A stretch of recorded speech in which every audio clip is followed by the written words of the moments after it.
ಚರ ರೂಪ ಮರುಗೆಲ ಚರ ಚರ ರೂಪ ಮರುಗೆಲ ಚರ ಚರ ರೂಪ ಮರುಗೆಲ ಚರ ಚರ ರೂಪ ಪರಾತ್ಪರ ಸೂರ್ಯ ಸುಧಾಕರ ಲೋಚನ ಮರುಗೆಲ ಚರ ಚರ ರೂಪ ಪರಾತ್ಪರ ಸೂರ್ಯ ಸುಧಾಕರ ಲೋಚನ ಮರುಗೆಲರ ಓ ರಾಘವ ಮರುಗೆಲರ ಓ ರಾಘವ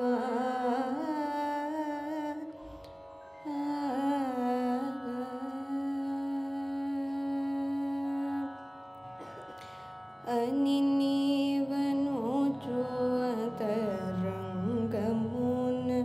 ಅನಿನೀವನು ಚುವಂತರಂಗಮುನ ದಿನಗಾವೆದಕ್ಕೆ ತಿಳಿಸಿಕೊಂಡೆನಯ್ಯ ಅನಿನೀವನು ಚುವಂತರಂಗಮುನ ದಿನಗಾವೆದಕ್ಕೆ ತಿಳಿಸಿಕೊಂಡೆನಯ್ಯ ನಿನ್ನೆಗಾನಿ ಮದಿನಿ ನಿನ್ನ ಜಾಲ ನೊರುಲ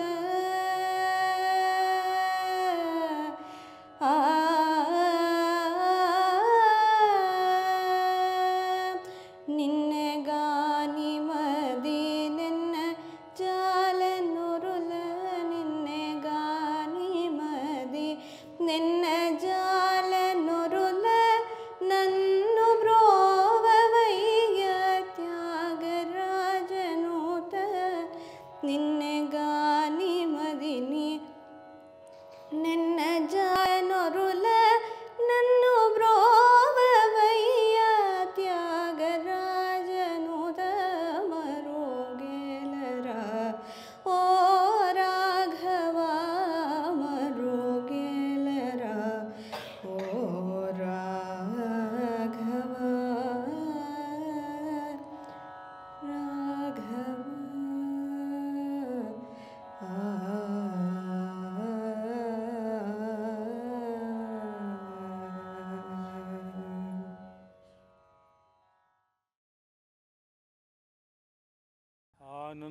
ಆನಂದಮಾನಂದಕರಂ ಪ್ರಸನ್ನಂ ಜ್ಞಾನಸ್ವರೂಪಂ ನಿಜಬೋಧಯುಕ್ತಂ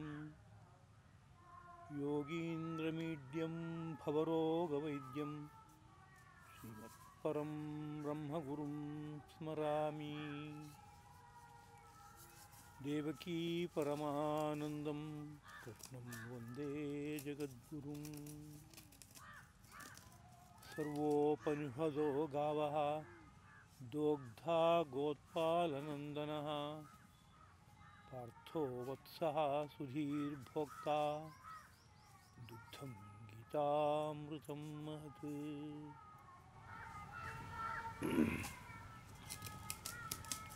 ವಿಶ್ವವನ್ನೆಲ್ಲ ತುಂಬಿ ಬೆಳಗುವ ಮೂಲ ಗುರುತತ್ವ ರೂಪವಾದ ಪರಂಜ್ಯೋತಿಗೆ ನಮೋ ನಮಃ. ಹೃದಯ ವೇದಿಕೆಯಲ್ಲಿ ಆರಾಧ್ಯ ಮೂರ್ತಿಗಳಾಗಿ ಬೆಳಗುತ್ತಿರುವ ಶ್ರೀರಂಗ ವಿಜಯಲಕ್ಷ್ಮೀ ಸದ್ಗುರು ದಂಪತಿಗಳ ಪವಿತ್ರ ಪದಪದ್ಮಗಳಿಗೆ ಹಾರ್ದವಾದ ಪ್ರಣತಿಗಳು. ಎಲ್ಲ ಸಹೃದಯರಾದ ಜಿಜ್ಞಾಸಿಗಳಿಗೂ ಹಾರ್ದಿಕವಾದ ನಮನಗಳು. ಭಗವದ್ಗೀತಾ ಪ್ರವಚನ ಮಾಲಿಕೆಯ 87ನೇ ಕುಸುಮವನ್ನು ಜಗದ್ಗುರು ಶ್ರೀಕೃಷ್ಣ ಪ್ರಭುವಿನ ಪದಪದ್ಮಗಳಲ್ಲಿ ಅರ್ಪಿಸುವುದಕ್ಕೆ ತೊಡಗಿದ್ದೇನೆ.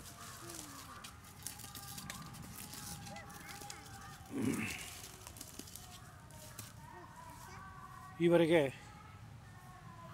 ಭಗವದ್ಗೀತೆಯ ಪ್ರಥಮ ಷಟ್ಕ 6 ಅಧ್ಯಾಯಗಳ ಪ್ರವಚನವು ಆ ಮಹಾಗುರುವಿನ ದಯೆಯಿಂದ ಒಂದು ಮಟ್ಟದಲ್ಲಿ ಸಂಪನ್ನವಾಗಿದೆ. ಈಗ ದ್ವಿತೀಯ ಷಟ್ಕ 2ನೇ 6 ಅಧ್ಯಾಯಗಳ ಪಾಠವನ್ನು ಆರಂಭ ಮಾಡಬೇಕಾಗಿದೆ. ಕಾಲಕರ್ಮ ಸಂಯೋಗದಿಂದ ಈ ಪಾಠವನ್ನು ಉತ್ತರ ಭಾರತದ ಪರಮ ಪವಿತ್ರವಾದ ಕ್ಷೇತ್ರವಾದ ನೈಮಿಷಾರಣ್ಯದ ಒಂದು ಅರಣ್ಯದಲ್ಲಿ ನಿರ್ವಾಹ ಮಾಡೋದಕ್ಕೆ ಸಾಧ್ಯವಾಗ್ತಾ ಇದೆ. ಈ ಭಾಗ್ಯವನ್ನು ಕೊಟ್ಟಂತಹ ಎಲ್ಲ ಈ ಕ್ಷೇತ್ರದ ದೇವತೆಗಳಿಗೂ ಋಷಿ ಮಹರ್ಷಿಗಳಿಗೂ ಹಾರ್ದವಾದ ಪ್ರಣತಿಗಳನ್ನು ಸಲ್ಲಿಸ್ತಾ ಇದ್ದೀನಿ. 7ನೇ ಅಧ್ಯಾಯದ ಹೆಸರು ಜ್ಞಾನ ವಿಜ್ಞಾನ ಯೋಗೋ ನಾಮ. ಜ್ಞಾನ ಮತ್ತು ವಿಜ್ಞಾನ ಎಂಬ ಶೀರ್ಷಿಕೆಯಿಂದ ಕೂಡಿದೆ ಈ ಅಧ್ಯಾಯ. ಆ ಜ್ಞಾನ ಮತ್ತು ವಿಜ್ಞಾನ ಅಂದರೆ ಏನು ಅನ್ನೋದನ್ನು ಧರ್ಮಪ್ರಭು ಶ್ರೀಕೃಷ್ಣನೇ ಈ ಅಧ್ಯಾಯದಲ್ಲಿ ನಿರೂಪಣೆ ಮಾಡ್ತಾ ಇದ್ದಾನೆ. ಅಲ್ಲೇ ಅದ್ರ ಬಗ್ಗೆ ಹೆಚ್ಚಿನ ಪರಿಚಯವನ್ನು ಮಾಡಿಕೊಳ್ಳೋಣ. ಈ ಹಿಂದಿನ ಪ್ರವಚನದಲ್ಲಿ 6ನೇ ಪ್ರವಚನದ 6ನೇ ಅಧ್ಯಾಯದ 47ನೇ ಶ್ಲೋಕದಲ್ಲಿ ಯೋಗಿನಾಮಪಿ ಸರ್ವೇಷಾಂ ಮದ್ಗತೇನ ಅಂತರಾತ್ಮನ ಶ್ರದ್ಧಾವಾನ್ ಭಜತೆ ಯೋ ಮಾಂ ಸಮೇ ಯುಕ್ತತಮೋ ಮತಃ. ಯಾರು ನನಗೆ ಅತ್ಯಂತ ಸನ್ನಿಹಿತದಲ್ಲಿ ಸೇರಿಕೊಂಡವನಾಗಿದ್ದಾನೆ, ನನ್ನೊಡನೆ ಒಂದುಗೂಡಿದ್ದಾನೆ ಅಂತ ಕೇಳಿದರೆ, ಯೋಗಿಗಳು ನಾನಾ ತರಹ ಇದ್ದಾರೆ. ಆದರೆ ಯಾರು ಲಕ್ಷ್ಯವನ್ನು ನನ್ನ ಕಡೆಗೆ ಇಟ್ಕೊಂಡು ಶ್ರದ್ಧಾವಂತರಾಗಿ ನನ್ನನ್ನು ಸೇವಿಸ್ತಾರೋ ಅವರು ಯುಕ್ತತಮರು ಎಂಬುದಾಗಿ ಶ್ರೀಕೃಷ್ಣ ಯೋಗಿಗಳಲ್ಲೇ ನಾನಾ ವರ್ಗಗಳುಂಟು ಎಂಬ ಭಾಗವನ್ನು ನೆನೆಸಿದ್ದಾಗಿದೆ. ಇದೇ ಸರಣಿಯ ಮುಂದುವರೆದ ಮಾತು 7ನೇ ಅಧ್ಯಾಯದ 1ನೇ ಶ್ಲೋಕ. ಮಯ್ಯಾಸಕ್ತ ಮನಾಃ ಪಾರ್ಥ ಯೋಗಂ ಯುಂಜನ್ ಮದಾಶ್ರಯ ಅಸಂಶಯಂ ಸಮಗ್ರಂ ಮಾಂ ಯಥಾ ಜ್ಞಾಸ್ಯಸಿ ತಚ್ಛೃಣು.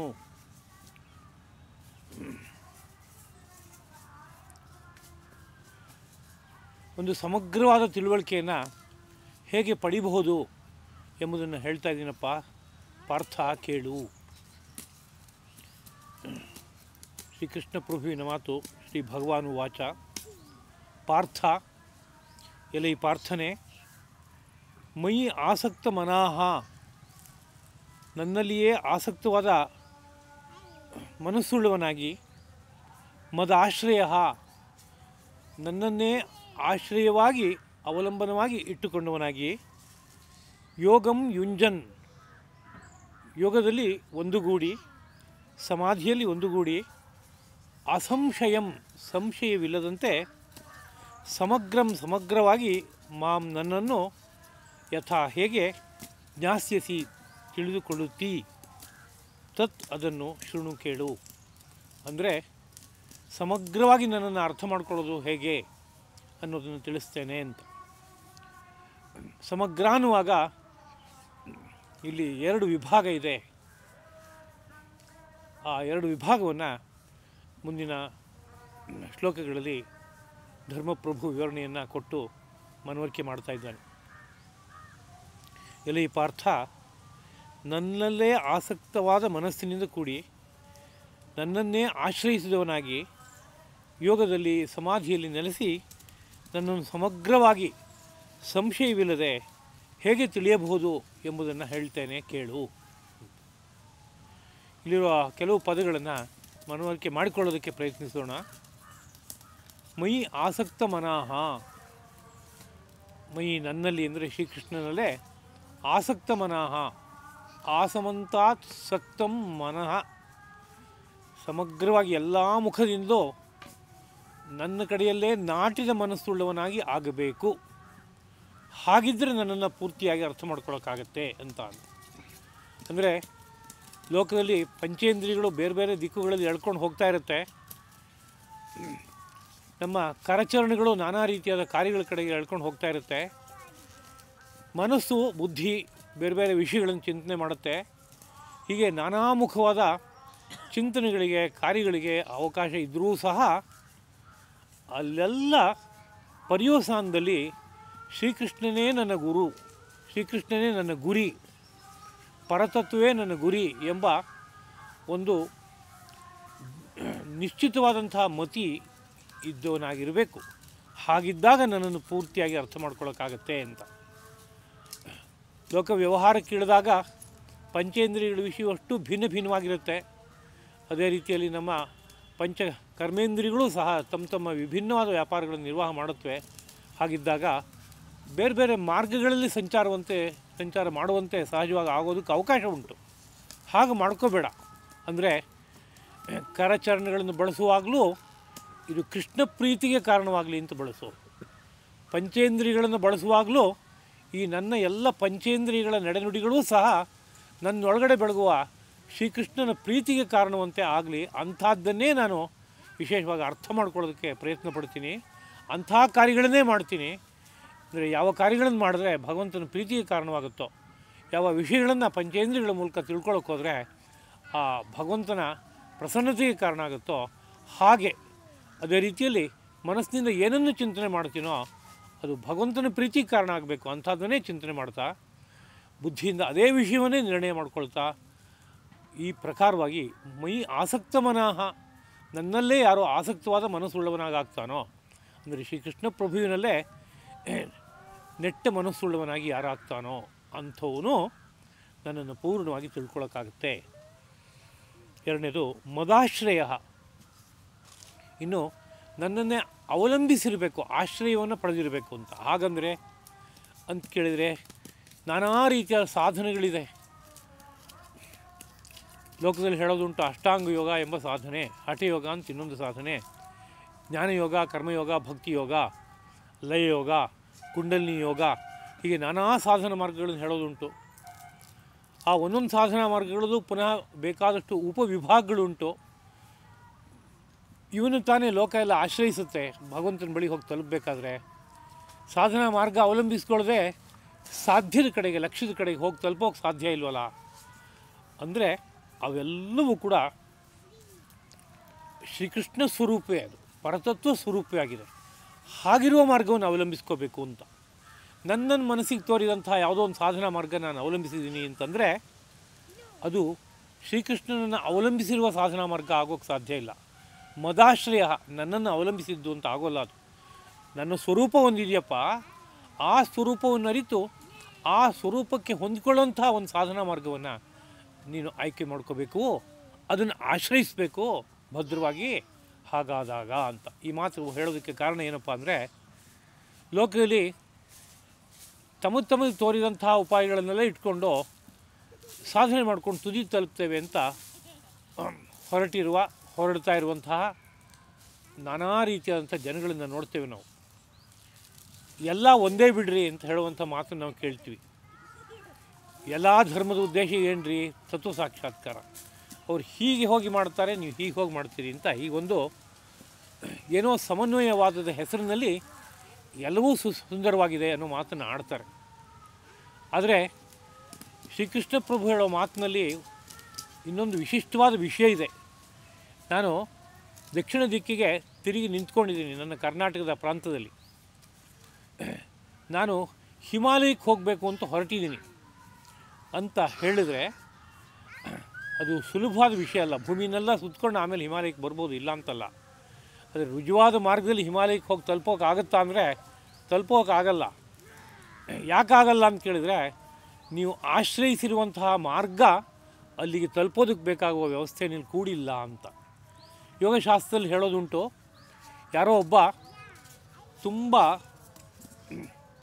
ಪರಿಪಕ್ವ ಮತಿಯಾದರೆ ಯಾವ ವಸ್ತುವನ್ನು ಬೇಕಾದರೂ ಅವಲಂಬಿಸಿ ಅದರೊಳಗಡೆ ಇರುವ ಪರಬ್ರಹ್ಮದ ಕಡೆಗೆ ಮನಸ್ಸನ್ನು ಹರಿಸ್ಕೋತಾ ತದ್ವಾರ ಬ್ರಹ್ಮವನ್ನು ಹೋಗಿ ಸಾಗಬಹುದು ಅಂತ. ಲಯಯೋಗದ ಬಗ್ಗೆ ಹೇಳುವಾಗ ಒಂದು ಭಿತ್ತಿಯ ಮೇಲೆ, ಗೋಡೆಯ ಮೇಲೆ ಧ್ಯಾನ ಮಾಡಿಯೋ ಪರಬ್ರಹ್ಮವನ್ನು ಪಡಿಬಹುದಪ್ಪ ಅಂತ.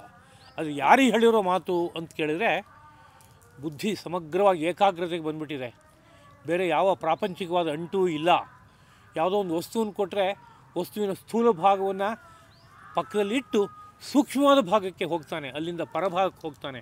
ಅದಕ್ಕೆ ಬೇಕಾಗುವಷ್ಟು ಅವನಿಗೆ ಸಿದ್ಧತೆ ಪ್ರಕೃತಿಯಲ್ಲಿ ಉಂಟಾಗ್ಬಿಟ್ಟಿದೆ ಅನ್ನೋ ಪರಿಸ್ಥಿತಿ ಇದ್ದಾಗ ಈ ಪ್ರಪಂಚದಲ್ಲಿರುವ ಯಾವುದೇ ವಸ್ತುವನ್ನು ಅವಲಂಬಿಸಿಯೂ ಅದರೊಳಗಡೆ ಇರೋ ಪರತತ್ವವನ್ನು ನೋಡೋಕ್ಕಾಗುತ್ತೆ, ಆ ವಿಷಯ ಬೇರೆ. ಆದರೆ ಅಂಥ ಒಂದು ಪರಿಪಕ್ವತೆ ಇಲ್ಲದೇ ಇದ್ದಾಗ ಯಾವುದನ್ನು ಅವಲಂಬಿಸಿದರೆ ಅದು ಆ ಕಡೆ ಕರ್ಕೊಂಡು ಹೋಗುತ್ತೋ, ನನ್ನನ್ನು ಕಣ್ಣು ಕಟ್ಟಿ ಕುದುರೆ ಹೇಗೆ ಕಣ್ಣು ಕಟ್ಟಿ ಬಿಟ್ಟರೆ ಅದು ನೇರವಾಗಿ ಒಂದು ಮಾರ್ಗ ಹಿಡ್ಕೊಂಡು ಹೋಗುತ್ತೋ, ಒಬ್ಬ ಸಾರಥಿಯ ಮಾರ್ಗದರ್ಶನವನ್ನು ಅನುಸರಿಸಿ ಆ ಕಡೆ ಈ ಕಡೆ ತಿರುಗಿ ನೋಡದೆ ಹೋಗುತ್ತೋ, ಹಾಗೆ ಯಾವ ವಿಷಯವನ್ನು ಅವಲಂಬಿಸಿದರೆ ಅತ್ತಿತ್ತ ತಿರುಗಾಡ್ದೇ ನೇರವಾಗಿ ಗುರಿ ಕಡೆಗೆ ಹೋಗಿ ತಲುಪೋದಕ್ಕಾಗುತ್ತೋ ಅಂಥದ್ದನ್ನೇ ಅವಲಂಬಿಸಬೇಕಾಗತ್ತೆ. ಹಾಗೆ ಅವಲಂಬಿಸಿದಾಗ ಮಾತ್ರ ಸಾಮಾನ್ಯನಾದಂಥ ಒಬ್ಬ ಸಾಧಕನು ತುದಿ ತಲುಪೋದಕ್ಕೆ ಸಾಧ್ಯವಾಗುತ್ತೆ. ಈ ಸಮಗ್ರ ಸೃಷ್ಟಿಯಲ್ಲಿ ಶ್ರೀಕೃಷ್ಣ ಪ್ರಭುವಿನ ಕಡೆಗೆ ಸಾಗೋದಕ್ಕೆ ಬೇಕಾಗುವ ನಾನಾ ಸಂಪತ್ತುಗಳು ಬೆಳೆದು ಬಂದಿದೆ. ಅದು ಅವನ ವಿಶೇಷವಾದಂಥ ಇಚ್ಛೆಯಂತೆ ಬೆಳೆದು ಬಂದಿದೆ. ನನ್ನನ್ನು ಯಾವ ಜೀವವೇ ಆಗಲಿ, ಎಲ್ಲೇ ಇರಲಿ, ಯಾವುದೋ ಒಂದಲ್ಲ ಒಂದು ರೀತಿಯಾದ ಸಾಧನ ಮಾರ್ಗ ಸಿಕ್ಕಿ ಆ ಸಾಧನಾ ಮಾರ್ಗದಿಂದ ಹಿಂದಕ್ಕೆ ಹೋಗಿ ತಲುಪಬೇಕು, ಹಾಗಾಗಬೇಕು ಅನ್ನೋ ರೀತಿಯಾಗಿ ಸೃಷ್ಟೀಶನೇ ಆಲೋಚನೆ ಮಾಡಿ ಸಮಗ್ರ ಸೃಷ್ಟಿಯಲ್ಲಿ ಅಲ್ಲಲ್ಲೇ ಬೇಕಾದಷ್ಟು ವಸ್ತುಗಳನ್ನು ಇಟ್ಟಿದ್ದಾನೆ. ಉದಾಹರಣೆ ನೆನಪಿಸ್ಕೊಳ್ಳೋದಾದರೆ, ಒಂದು ಅಶ್ವತ್ಥ ವೃಕ್ಷ ಇದೆ. ವೃಕ್ಷಗಳು ಕೋಟಿ ಕೋಟಿ ಇದೆ, ಹುಣಸೆ ಮರನೂ ಇದೆ, ತಾರೆ ಮರನೂ ಇದೆ. ಆದರೆ ಯಾವುದೋ ಒಂದು ವೃಕ್ಷ ಆಗಲಿ ಅಂತ ಹೇಳ್ಕೊಂಡು ನಾನು ಕೂತ್ಕೋತೀನಿ ಅಂದರೆ ನನಗೆ ಅದರ ಸ್ಥೂಲ ರೂಪವನ್ನು ಭೇದಿಸಿ ಸೂಕ್ಷ್ಮ ರೂಪದವರೆಗೆ ಹೋಗಿ ಅದಕ್ಕಿಂತ ಹಿಂದಿರೋ ಪರರೂಪದವರೆಗೆ ಹೋಗಿ ತಲುಪೋಕ್ಕಾಗತ್ತೆ ಅಂದರೆ ಯಾವ ವೃಕ್ಷ ಆದರೂ ತೊಂದರೆ ಇಲ್ಲ ಅಂತ ಹೇಳ್ಬೋದು. ಹಾಗೆ ಆಗೋಲ್ಲ ಅಂತಂದರೆ ಹುಣಸೆ ಮರದ ಮೇಲೆ ಏಕಾಗ್ರಗೊಳಿಸಿದಾಗ, ತಾರೆ ಮರದ ಮೇಲೆ ಏಕಾಗ್ರಗೊಳಿಸಿದಾಗ ಅದು ತಮಃಪ್ರಧಾನವಾದ ವೃಕ್ಷ ಆದ್ದರಿಂದ ತಾಮಸವಾದ ಮನಃಪ್ರವೃತ್ತಿಯನ್ನು ಉಂಟು ಮಾಡಿ ಅಲ್ಲಿಗೆ ನಿಂತ್ಕೊಂಡ್ಬಿಡುತ್ತೆ, ಮುಂದಕ್ಕೆ ಹೋಗಲ್ಲ. ಹಾಗಾದಾಗ ಏನು ಮಾಡಬೇಕು? ಯಾವ ವೃಕ್ಷ ಪರಮಸಾತ್ವಿಕವಾಗಿದ್ದು ಸುಲಭದಲ್ಲಿ ನಮ್ಮ ಮನಸ್ಸನ್ನು ಆ ಹೊರರೂಪದಿಂದ ಒಳರೂಪಕ್ಕೆ ಸೂಕ್ಷ್ಮ ರೂಪಕ್ಕೆ ಕರ್ಕೊಂಡು ಹೋಗ್ಬೋದೋ ಅಂಥ ವೃಕ್ಷದ ಮೇಲೆ ಏಕಾಗ್ರಗೊಳಿಸಿದರೆ ಹಿಂದಕ್ಕೆ ಹೋಗೋದಕ್ಕೆ ಸಾಧ್ಯ ಆಗುತ್ತೆ. ಅದೇ ವೃಕ್ಷ ಯಾವುದಪ್ಪ ಅಂದರೆ ಅಶ್ವತ್ಥ ವೃಕ್ಷ ಅನ್ನೋದು ವೃಕ್ಷಗಳಲ್ಲಿ ಒಂದು ಸಾತ್ವಿಕವಾದ ವೃಕ್ಷ. ಅದರ ಮೇಲೆ ಮನಸ್ಸನ್ನು ಏಕಾಗ್ರಗೊಳಿಸೋದಾದರೆ ಮನಸ್ಸಿನಲ್ಲಿರುವ ರಾಜಸ ತಾಮಸ ಧರ್ಮಗಳು ಕಡಿಮೆ ಆಗ್ತಾ ಹೋಗುತ್ತೆ. ಯಾಕೆಂದರೆ ಒಂದು ಸಾತ್ವಿಕ ವಸ್ತುವಿನ ಮೇಲೆ ಏಕಾಗ್ರಗೊಳಿಸ್ತಾ ಇದ್ದೀನಿ ನಾನು, ನನಗೆ ಸಂಪರ್ಕ ಏರ್ಪಡ್ತಾ ಇರೋದು ಒಂದು ಸಾತ್ವಿಕವಾದಂಥ ವಸ್ತುವಿನ ಮೇಲೆ. ಅದರ ಪರಿಣಾಮವಾಗಿ ಚಿತ್ತವೃತ್ತಿಗಳೆಲ್ಲ ಶಾಂತವಾಗ್ತಾ ಬರುತ್ತೆ. ಮನಸ್ಸಿನಲ್ಲಿ ತಮೋಗುಣ ಇದ್ದರೆ ಅದು ಕಡಿಮೆ ಆಗ್ತಾ ಬರುತ್ತೆ. ಕ್ರಮವಾಗಿ ಏಕಾಗ್ರತೆ ಜಾಸ್ತಿ ಆಗ್ತಾ ಹೋಗುತ್ತೆ. ಆಗ ಅದು ಒಳಗಡೆ ಬೆಳೀತಾ ಇರುವಂತಹ ಯಾವುದೋ ಒಂದು ವಿಶಿಷ್ಟವಾದಂತಹ ತತ್ವ ಗೋಚರವಾಗ್ತಾ ಕೊನೆಯಲ್ಲಿ ಒಳಗಡೆ ಬೆಳೀತಾ ಇರುವಂತಹ ಅಶ್ವತ್ಥ ನಾರಾಯಣ ಯಾರಿದಾನೋ ಅವನ ದರ್ಶನ ಮಾಡಿಸುತ್ತೆ. ಇದೇ ರೀತಿಯಲ್ಲಿ ಒಂದು ಕಲ್ಲು ಅಂತಂದರೆ ಕಲ್ಲು ನಾನಾ ತರಹದ ಕಲ್ಲುಗಳಿದೆ. ಯಾವ ಕಲ್ಲು ಆದ್ರೇನು ನಾನು ಧ್ಯಾನ ಮಾಡ್ತೀನಿ ಅಂತಲೂ ಒಬ್ಬ ಆಲೋಚನೆ ಮಾಡ್ಬೋದು. ಕಲ್ಲಿನಲ್ಲಿ ಭಗವಂತ ಇಲ್ವೇನ್ರಿ, ಎಲ್ಲೆಲ್ಲೂ ಇದ್ದಾನೆ ಭಗವಂತ ಅಂತ ನೀವೇ ಹೇಳ್ತೀರಿ. ಹಾಗಿದ್ಮೇಲೆ ಕಲ್ಲಿನಲ್ಲಿ ಯಾಕ್ರಿ ಧ್ಯಾನ ಮಾಡ್ಬೋದು ಅಂದರೆ ಮಾಡ್ಬೋದಪ್ಪ, ಕಲ್ಲಿನ ಮೂಲಕ ಭಗವಂತನ ನೋಡ್ಬೋದು. ಆದರೆ ಕಲ್ಲು ತಾಮಸವಾದಂಥ ಒಂದು ವರ್ಗಕ್ಕೆ ಸೇರಿದ ಕಲ್ಲಾದರೆ ನೀನು ಏಕಾಗ್ರಗೊಳಿಸ್ತಾ ಹೋದಾಗ ತಮೋಗುಣ ಜಾಸ್ತಿಯಾಗಿ ನಿನಗೆ ನಿದ್ರೆಯೋ ತೂಕಡಿಕೆಯೋ ಬರೋಕ್ಕೆ ಶುರು ಆಗುತ್ತೆ, ಬುದ್ಧಿ ಮಂಕಾಗುತ್ತೆ, ಮುಂದೆ ಹೋಗಲ್ಲ ಅನ್ನೋ ಪರಿಸ್ಥಿತಿ ಉಂಟಾಗುತ್ತೆ. ಅದೇ ಪರಿಪಕ್ವ ಮತಿಯಾಗಿಬಿಟ್ಟಿದೆ ನೀನು, ಯಾವುದೋ ಒಂದು ರೀತಿಯಾದ ಮೆಚುರಿಟಿ ಬಂದುಬಿಟ್ಟಿದೆ ಸಾಧನೆಯಲ್ಲಿ. ಎಷ್ಟೋ ಜನ್ಮಗಳ ಸಾಧನೆ ಫಲ ಕೊಡುವ ಕಾಲ ಬಂದುಬಿಟ್ಟಿದೆ. ಆ ಸ್ಥಿತಿಲಿದ್ದಾಗ ಯಾವುದೇ ಒಂದು ಕಲ್ಲ ಮೇಲೆ ಏಕಾಗ್ರಗೊಳಿಸಿದ್ರು ಕಲ್ಲಿನ ಹೊರ ಕವಚವನ್ನು ಮೀರಿ ಒಳ ಕವಚಕ್ಕೆ ಹೋಗ್ಬಿಡ್ತೀಯ, ಅದರ ಹಿಂದ್ಗಡೆ ಇರುವಂಥ ಪರತತ್ವಕ್ಕೆ ಹೋಗ್ಬಿಡ್ತೀಯ. ಹೀಗೆಲ್ಲ ಆಗುತ್ತೆ. ಹೀಗಿರೋದ್ರಿಂದ ಕಲ್ಲಿನ ಮೂಲಕ ನಾನು ಆತ್ಮ ಸಾಧನೆ ಮಾಡಬೇಕು ಅಂದರೆ ಅದಕ್ಕೇ ಹೇಳಿರುವಂಥ ಕಲ್ಲನ್ನು ಆಶ್ರಯಿಸ್ಕೋಪ. ಒಂದು ನರ್ಮದಾ ಶಿಲೆ ಇದೆ, ಅಲ್ಲಿ ಶಿವನ ಸಾನ್ನಿಧ್ಯ ಇದೆ. ಅದು ನಿರ್ದಿಷ್ಟವಾದಂಥ ಯಾವುದೋ ಒಂದು ಶಿಲೆ ಆಗಬೇಕು, ನರ್ಮದಾ ಶಿಲೆ ಅಂತ ಆಗುತ್ತೆ. ಅದ್ರ ಮೇಲೆ ಏಕಾಗ್ರಗೊಳಿಸ್ಕೋತಾ ಒಳಗಡೆ ಬೆಳೀತಾ ಇರುವ ಪರಶಿವನನ್ನು ನೋಡೋಕ್ಕಾಗುತ್ತೆ. ಒಂದು ಸಾಲಿಗ್ರಾಮ ಶಿಲೆ ಇದೆ, ಅದು ಗಂಡಕಿ ನದಿಯಲ್ಲಿ ಯಾವುದ್ಯಾವುದೋ ರೀತಿಯಾದಂಥ ಪ್ರವಾಹದ ಮಧ್ಯದಲ್ಲಿ ಸಿಕ್ಕು ಒಂದು ವಿಶಿಷ್ಟವಾದ ಪಕ್ವತೆಯನ್ನು ಪಡೆದಿದೆ. ಅದರಲ್ಲಿ ಏನೋ ಒಂದು ವಿಶಿಷ್ಟವಾದ ಧರ್ಮ ಇದೆ. ಅದ್ರ ಮೂಲಕ ಶ್ರೀಮನ್ ನಾರಾಯಣನ ದರ್ಶನ ಮಾಡ್ತೀನಿ ಅಂದರೆ ಅದು ಸಾಧ್ಯ ಆಗುತ್ತೆ. ಅದು ಇದೇ ರೀತಿಯಲ್ಲಿ ದೇವತೆಗಳು ಅಂತ ತೆಗೆದುಕೊಂಡ್ರೂ ಸಹ ಮುಂದೆ ಗೀತೆಯಲ್ಲೇ ಬರುತ್ತೆ. ಸಾತ್ವಿಕ ದೇವತೆಗಳು ಅಂತ ಒಂದಿದೆ, ರಾಜಸ ತಾಮಸ ಅಂತೆಲ್ಲ ದೇವತಾಶಕ್ತಿಗಳಿದೆ. ಯಾವುದೋ ಒಂದು ರಾಜಸ ತಾಮಸ ದೇವತಾಶಕ್ತಿಗಳನ್ನು ಅವಲಂಬಿಸಿದರೆ ಆ ಕ್ಷೇತ್ರದ ಹಿಂದಕ್ಕೆ ಹೋಗೋಕ್ಕೆ ನನಗೆ ಗೊತ್ತಾಗೋದಾದ್ರೂ ತೊಂದರೆ ಇಲ್ಲ, ಹೋಗೋಕ್ಕಾಗೋಲ್ಲ ಅಂದರೆ ಅಲ್ಲಲ್ಲೇ ನೆಲೆ ನಿಲ್ಲಬೇಕಾಗಿ ಬಂದುಬಿಡುತ್ತೆ. ಆಗ ನನ್ನ ಜೀವನ ಯಾತ್ರೆ ಪೂರ್ಣವಾಗೋಲ್ಲ. ಹೀಗೆಲ್ಲ ಇರೋದ್ರಿಂದ ಯೋಗಿಗಳು ಜ್ಞಾನಿಗಳು ಯಾವುದನ್ನು ಆತ್ಮಸಾಧನೆಗೆ ಯೋಗ್ಯವಾದಂತಹ ಒಂದು ಧ್ಯೇಯವಸ್ತು ಎಂಬುದಾಗಿ ಕರೆದಿದ್ದಾರೋ ಅಂಥ ಧ್ಯೇಯವಸ್ತುವನ್ನು ಅವಲಂಬಿಸ್ಕೊಳ್ಳೋದಾದರೆ ಅದ್ರ ಮೂಲಕ ತುದಿ ತಲುಪೋದಕ್ಕೆ ಸಾಧ್ಯವಾಗುತ್ತೆ. ಅಂದರೆ ತಾತ್ಪರ್ಯ ಸಾಧನಾ ಮಾರ್ಗವನ್ನು ಅವಲಂಬಿಸು, ಅಲ್ಲೆಲ್ಲ ನಾನು ನೆಲೆಸಿದ್ದೀನಿ ನಾನು. ಆಗ ನೀನು ನನ್ನನ್ನೇ ಅವಲಂಬಿಸಿದವನಾಗ್ತೀಯ, ನನ್ನನ್ನೇ ಆಶ್ರಯಿಸಿದವನಾಗ್ತೀಯ. ಮದಾಶ್ರಯ, ನನ್ನನ್ನು ಅವಲಂಬಿಸಿದವನಾಗಿ ನೀನು ಸಾಧನೆ ಮಾಡ್ಕೊಂಡು ಹೋಗ್ತೀಯ. ಮತ್ತು ಯೋಗಂ ಯುಂಜನ್, ಈಗ ಒಂದು ಸಾಲಿಗ್ರಾಮ ಶೈಲಿಯನ್ನು ಅವಲಂಬಿಸಿ ಸಾಲಿಗ್ರಾಮ ಶೈಲಿ ತೂಕ ಎಷ್ಟಿದೆ, ಇದರ ಲಕ್ಷಣ ಎಷ್ಟಿದೆ, ಇದು ಎಲ್ಲಿ ಸಿಗುತ್ತೆ, ಇದನ್ನು ತರಬೇಕಾದ್ರೆ ನಿಮಗೆ ಎಷ್ಟು ಪರಿಶ್ರಮ ಆಗ್ಬೋದು, ಹೀಗೆ ನಿರಂತರ ಚಿಂತನೆ ಮಾಡ್ತಾನೂ ಕೂತ್ಕೋಬೋದು. ಒಂದು ಅಶ್ವತ್ಥ ವೃಕ್ಷ ಸಿಕ್ತು, ಅಶ್ವತ್ಥ ವೃಕ್ಷದಲ್ಲಿ ಸಾಮಾನ್ಯವಾಗಿ ಎಷ್ಟು ಎಲೆ ಇರುತ್ತೆ ಅಂತ ಒಂದು ಚಿಂತನೆ ಶುರುವಾಯಿತು. ಕತ್ತರಿಸಿದರೆ ಎಷ್ಟು ತೂಕದ ಮರ ಬರ್ಬೋದು, ಎರಡನೇದು ಬೇರು ಎಷ್ಟು ಆಳಕ್ಕೆ ಹೋಗಿರ್ಬೋದು, ಹಾಗೆ ಎಷ್ಟು ನೆರಳನ್ನು ಉಂಟು ಮಾಡ್ಬೋದು, ಎಷ್ಟು ಪ್ರಮಾಣದ ಗಾಳಿನ ತಡಿಬೋದು, ಹೀಗೆ ನಾನಾ ಥರದ ಚಿಂತನೆಯನ್ನು ಮಾಡ್ತಾ ಕೂತ್ಕೊಂಡ್ರೆ ಅದು ತತ್ವದ ಕಡೆ ಕರ್ಕೊಂಡೋಗಿ ತಲುಪಿಸಲ್ಲ. ಯಾವಾಗ ತತ್ವದ ಕಡೆಗೆ ತಲುಪಿಸುತ್ತೆ ಅಂತ ಕೇಳಿದರೆ ಯೋಗಂ ಯುಂಜನ್, ಮನಸ್ಸನ್ನು ಏಕಾಗ್ರಗೊಳಿಸಿ ಒಳಗಡೆ ಬೆಳಗ್ತಾ ಇರೋ ತತ್ವ ಏನು ಅಂತ ನೋಡೋ ಅನ್ನೋ ಮನಸ್ಸಿನಿಂದ ನೀವು ಕೂತ್ಕೋಬೇಕು. ಯೋಗಂ ಯುಂಜನ್ ಅಂದರೆ ಯೋಗ ಅಂದರೆ ಯೋಗ ಸಮಾಧಿ ಅಂತ ಯೋಗಶಾಸ್ತ್ರ ಹೇಳುತ್ತೆ. ಯೋಗ ಅಂದರೆ ಸಮಾಧಿ ಅಂತ, ಇದು ಒಂದು ಅರ್ಥ. ಬೇರೆ ಬೇರೆ ಅರ್ಥಗಳು ಯೋಗ ಶಬ್ದಕ್ಕಿವೆ. ಅಂದರೆ ನಾನು ಸಮಾಧಿಗೆ ಇರಬೇಕು ಅನ್ನೋ ಮನಸ್ಸಿನಿಂದ ಚಿತ್ತೈಕಾಗ್ರ್ಯವನ್ನು ಇಟ್ಟು ಕೂತ್ಕೋಬೇಕು. ಆಗ ಆ ಒಂದು ಪರಬ್ರಹ್ಮದ ಒಡಲಾದಂತಹ, ಪರಮಾತ್ಮನ ಒಡಲಾದಂತಹ ಯಾವುದೋ ಒಂದು ವೃಕ್ಷವೋ, ಒಂದು ಕಲ್ಲೋ, ಇನ್ನೊಂದು ಯಾವುದೋ ಒಂದು ಪ್ರಾಣಿಯೋ ಪಕ್ಷಿಯೋ ಯಾವ್ದು ಬೇಕಾದ್ರೂ ಆಗ್ಬೋದು, ಆ ಪರಮಾತ್ಮನ ಒಡಲಾಗಿ ಅದು ಇದ್ದರೆ ಅದೇನು ಮಾಡುತ್ತೆ ಅಂದರೆ ಚಿತ್ತೈಕಾಗ್ರ್ಯವನ್ನು ಪೂರ್ಣವಾಗಿ ಉಂಟು ಮಾಡುತ್ತೆ. ಹಾಗೆ ಚಿತ್ತೈಕಾಗ್ರ್ಯವನ್ನು ಉಂಟು ಮಾಡಿದರೆ ಅಲ್ಲಿ ಒಂದು ಸಂಪ್ರಜ್ಞಾತ ಸಮಾಧಿ ಎಂಬುದಾಗಿ ಒಂದು ಸಮಾಧಿ ಹುಟ್ಟುತ್ತೆ ಎಂಬುದಾಗಿ ಯೋಗಶಾಸ್ತ್ರ ಹೇಳುತ್ತೆ.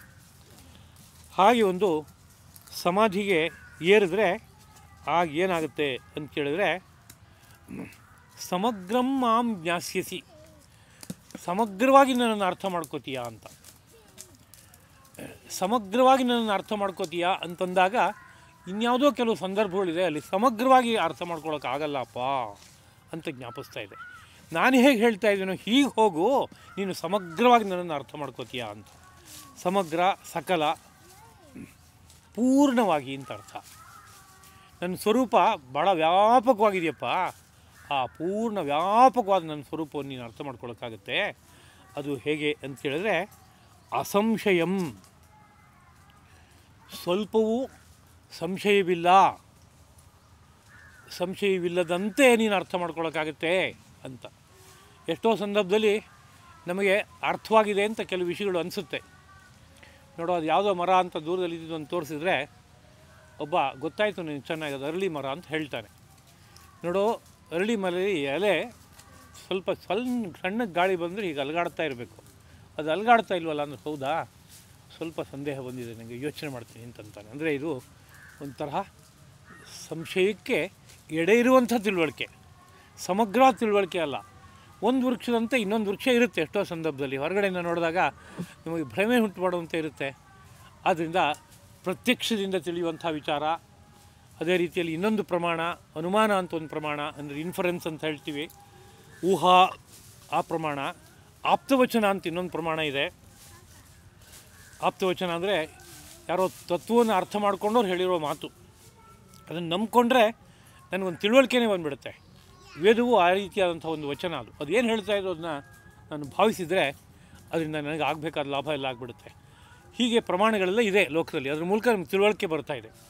ಆದರೆ ಈ ಪ್ರಮಾಣಗಳೆಲ್ಲ ಏನೇ ತಿಳುವಳಿಕೆ ಕೊಡ್ತಾ ಇದೆ ಅಂತಂದರೂ ಅದು ಸಮಗ್ರವಾದ ತಿಳುವಳಿಕೆ ಅಂದರೆ ಅಲ್ಲ.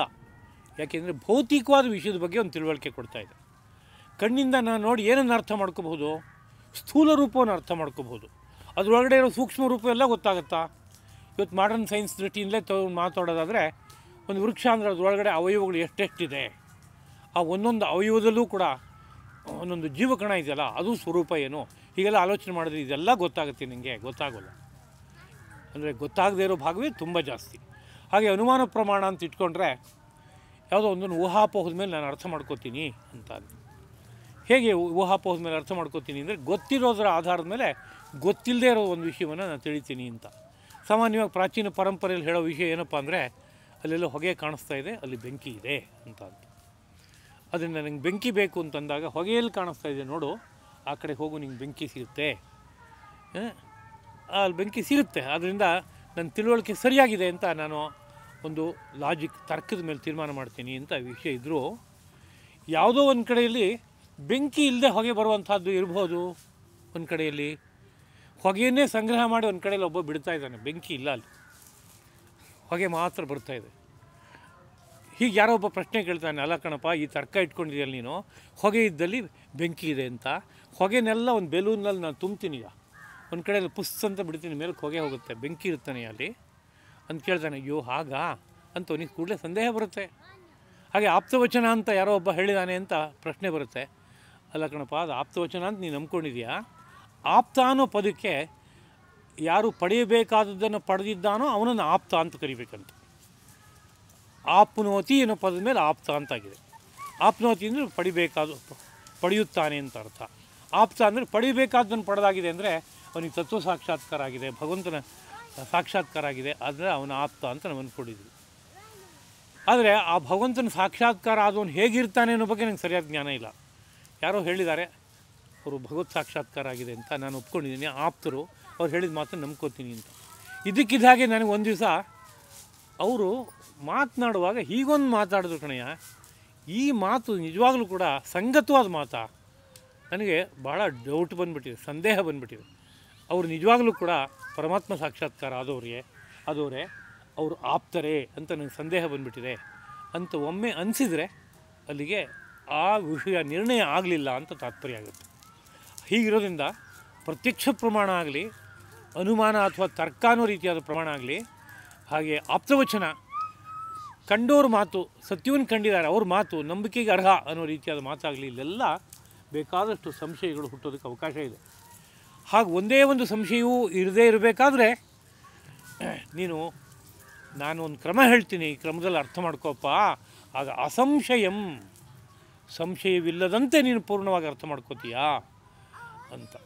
ಅಂದರೆ ಅದನ್ನು ಹೇಗೆ ಅರ್ಥ ಮಾಡ್ಕೋಬೇಕು, ಯಾವುದನ್ನು ಅರ್ಥ ಮಾಡ್ಕೋಬೇಕು ಅನ್ನೋ ಬಗ್ಗೆ ಶ್ರೀಕೃಷ್ಣ ಪ್ರಭುವಿನ ಆಶಯವನ್ನು ಮನಸ್ಸಿಗೆ ತಂದುಕೊಂಡು ನಾವು ತೀರ್ಮಾನ ಮಾಡ್ಕೋಬೇಕಾಗುತ್ತೆ. ಇದಿಷ್ಟು ಈ ಶ್ಲೋಕದ ಒಂದು ಆಶಯ.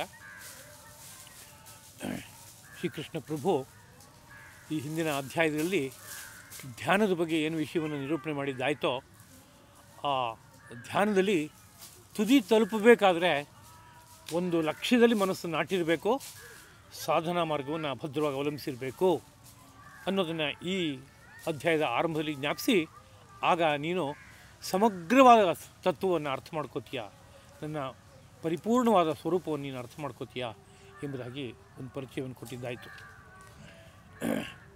ಇದರೊಳಗಡೆ ಹೊಕ್ಕರೆ ಇನ್ನೂ ಚಿಂತನೆ ಮಾಡುವಂಥ ವಿಷಯಗಳು ಸಾಕಷ್ಟು ಇರುತ್ತೆ.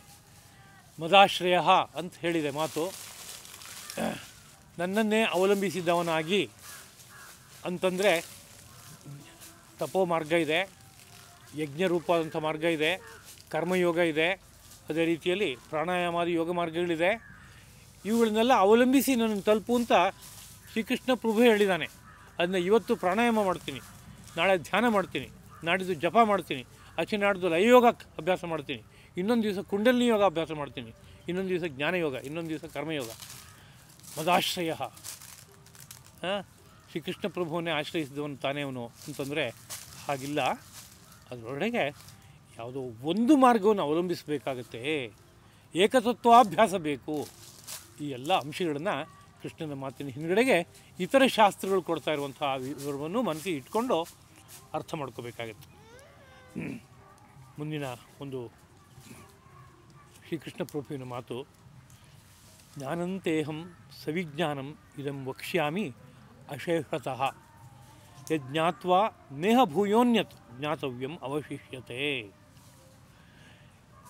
ಸಮಗ್ರವಾಗಿ ತಿಳಿಬೇಕಾದ್ರೆ ಹೀಗೆ ನನ್ನನ್ನು ಅರ್ಥ ಮಾಡ್ಕೋಬೇಕಾಗತ್ತಪ್ಪ ಅಂತ ಹಿಂದಿನ ಶ್ಲೋಕದಲ್ಲಿ ಹೇಳಿದ ವಿಷಯವನ್ನು ಮತ್ತಷ್ಟು ಬಿಚ್ಚಿ ಇಲ್ಲಿ ತೋರಿಸ್ಕೊಡ್ತಾ ಇದ್ದಾನೆ ಕೃಷ್ಣ ಪ್ರಭು. ಸವಿಜ್ಞಾನಂ ಅಂದರೆ ವಿಜ್ಞಾನದಿಂದೊಡಗೂಡಿದ ಜ್ಞಾನವನ್ನು, ಅಂದರೆ ವಿಜ್ಞಾನದ ಸಹಿತವಾಗಿ ಜ್ಞಾನವನ್ನು ಈ ಜ್ಞಾನವನ್ನು ತೇ ನಿನಗೆ ಅಹಂ ನಾನು ಅಶೇಷತಃ ಸ್ವಲ್ಪವೂ ಬಿಡದೆ ಅಂದರೆ ಪೂರ್ಣವಾಗಿ ವಕ್ಷ್ಯಾಮಿ ತಿಳಿಸಿಕೊಡುವೆನೋ. ಯತ್ ಯಾವುದನ್ನು ಜ್ಞಾತ್ವ ತಿಳಿದರೆ ಇಹ ಇಲ್ಲಿ ಅನ್ಯತ್ ಬೇರೊಂದು ಜ್ಞಾತವ್ಯಂ ತಿಳಿಯಲ್ಪಡಬೇಕಾದದ್ದು ನ ಅವಶಿಷ್ಯತೆ ಬಾಕಿ ಉಳಿಯೋಲ್ಲ, ಎಲ್ಲವನ್ನೂ ತಿಳಿದಾಗ್ಬಿಡುತ್ತೆ ಅಂತ. ವಿಜ್ಞಾನ ಸಹಿತವಾಗಿರುವ ಜ್ಞಾನವನ್ನು ಸಂಪೂರ್ಣವಾಗಿ ನಿನಗೆ ತಿಳಿಸ್ತೇನೆ. ಇದನ್ನು ನೀನು ಅರ್ಥ ಮಾಡ್ಕೊಳ್ಳೋದಾದರೆ ಇನ್ನು ಈ ಸೃಷ್ಟಿನಲ್ಲಿ ತಿಳಿಯಬೇಕಾದದ್ದೇನೂ ಬಾಕಿ ಉಳಿಯಲ್ಲ, ಎಲ್ಲವೂ ತಿಳಿದಂತಾಗುತ್ತೆ ಅಂತ. ಈ ಮಾತನ್ನು ಕೇಳಿದರೆ ಆಶ್ಚರ್ಯ ಆಗುತ್ತಲ್ವ, ಎಷ್ಟು ಉತ್ಕೃಷ್ಟವಾದ ವಿಷಯ. ಇನ್ನು ಪ್ರಪಂಚದಲ್ಲಿ ಇನ್ನೇನೂ ತಿಳಿಬೇಕಾದ್ದು ಅಂತಲೇ ಇರೋಲ್ಲ. ಈ ಒಂದು ಮಾರ್ಗ ಹಿಡಿದುಬಿಟ್ರೆ ತುಂಬ ದೊಡ್ಡ ಲಾಭ ಆಗುತ್ತಲ್ಲ ಅಂತ ಅನಿಸುತ್ತೆ. ಆದರೆ ಅವನ ಆಶಯ ಏನು, ಕೃಷ್ಣನ ಆಶಯ ಏನು ಅಂತ ಮನಸ್ಸಿಗೆ ತಂದ್ಕೋಬೇಕಾಗುತ್ತೆ. ಇಲ್ಲಿ ಕೆಲವು ಪದಗಳನ್ನು ಪ್ರಯೋಗ ಮಾಡಿದ್ದಾರೆ, ಜ್ಞಾನ ವಿಜ್ಞಾನ ಅನ್ನೋ ಶಬ್ದವನ್ನು. ಇದು ಉಪನಿಷತ್ತುಗಳಲ್ಲಿ ಪ್ರಯುಕ್ತವಾದಂಥ ಒಂದು ಪದ. ಇವತ್ತು ನಮಗೆ ಆಧುನಿಕ ವಿಜ್ಞಾನವನ್ನು ಈ ವಿಜ್ಞಾನ ಅನ್ನುವ ಪದದಿಂದ ಬಳಕೆ ಮಾಡ್ಕೊಂಡು ಹೋಗಿ ವಿಜ್ಞಾನ ಅನ್ನೋ ಪದ ಹೇಳಿದೊಡನೆ ನಮ್ಮ ಬುದ್ಧಿ ಅಷ್ಟು ಓಡೋದು ಯಾವುದಪ್ಪ ಅಂದರೆ ಟೆಸ್ಟ್ ಟ್ಯೂಬು, ಲ್ಯಾಬು, ಆ್ಯಸಿಡ್ಡು, ಇಲ್ಲೋದ್ರೆ ಬೇರೆ ಬೇರೆ ರೀತಿಯಾದಂಥ ಸೃಷ್ಟಿಲಿರುವಂಥ ಕೆಲವು ನೀತಿಗಳು, ಇವುಗಳಷ್ಟೇ ತೋರುತ್ತೆ. ಬುದ್ಧಿ ಒಂದು ದೃಷ್ಟಿಯಿಂದ ಸಂಕುಚಿತವಾಗಿಬಿಟ್ಟಿದೆ, ಅಥವಾ ಸಂಕುಚಿತವಾದ ವಿಷಯವನ್ನು ಗ್ರಹಿಸುವಂತೆ ಆಗಿಬಿಟ್ಟಿದೆ ಆ ಪದದ ಬಳಕೆಯ ಕಾರಣದಿಂದ. ವಿಜ್ಞಾನ ಅನ್ನೋ ಪದ ಅತ್ಯಂತ ಪ್ರಾಚೀನವಾದ ಋಷಿ ಸಾಹಿತ್ಯದಲ್ಲಿ ಬಳಕೆಯಾಗಿರುವಂಥದ್ದಾಗಿದೆ. ವೇದಗಳಲ್ಲಿ ಬಂದಿರುವಂಥ ಪದ ಆಗಿದೆ, ಉಪನಿಷತ್ತಿನಲ್ಲಿ ಬಂದಿರುವಂಥ ಒಂದು ಪದ ಆಗಿದೆ ವಿಜ್ಞಾನ ಅನ್ನೋದು. ಜ್ಞಾನ ಅನ್ನೋ ಶಬ್ದವು ಹಾಗೆ ಬಳಕೆಗೆ ಬಂದಿದೆ. ಇಲ್ಲಿ ಜ್ಞಾನ ವಿಜ್ಞಾನ ಅಂತಂದಾಗ ನಿತ್ಯ ಜೀವನದ ನಮ್ಮ ಬಳಕೆ ಪದಗಳಾಗಿ ಇದನ್ನು ತೊಗೋಬಾರ್ದು. ನಿತ್ಯ ಜೀವನದಲ್ಲಿ ಸಮಯ ಬಂದಾಗ ಹೇಳಿದೆ, ಏನೇ ಸ್ವಲ್ಪ ನಿಂಗೆ ಜ್ಞಾನ ಇದೆಯಾ, ಎಡು ಕಣ್ಣು ನನ್ನೇ ತುಳ್ಕೊಂಡು ಹೋಗ್ತಾ ಇದೆಯಲ್ಲ, ನಿನಗೇನಾದ್ರು ಸ್ವಲ್ಪ ಜ್ಞಾನ ಇದೆಯಾ ಅಂತ ಕೇಳ್ತೀವಿ ನಾವು.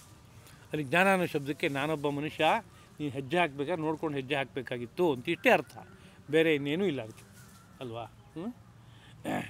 ಹಾಗೆ ವಿಜ್ಞಾನ ಅನ್ನೋ ಶಬ್ದ ಅಂತ ಅಂದ ಕೂಡಲೇ ನಮಗೆ ಇವತ್ತಿನ ವಿಶೇಷವಾದಂಥ ಉಪಕರಣಗಳೇನಿದೆ ಅದ್ರ ಬಗ್ಗೆ ಒಂದು ತಿಳುವಳಿಕೆ ಇದೆ ಅಂದರೆ ಇವನಿಗೆ ವಿಜ್ಞಾನದ ಬಗ್ಗೆ ಪರಿಚಯ ಇದೆ ಅಂತ ಅಂದ್ಕೊಂಡು ಮುಕ್ತಾಯ ಮಾಡ್ಕೋತೀವಿ ನಾವು.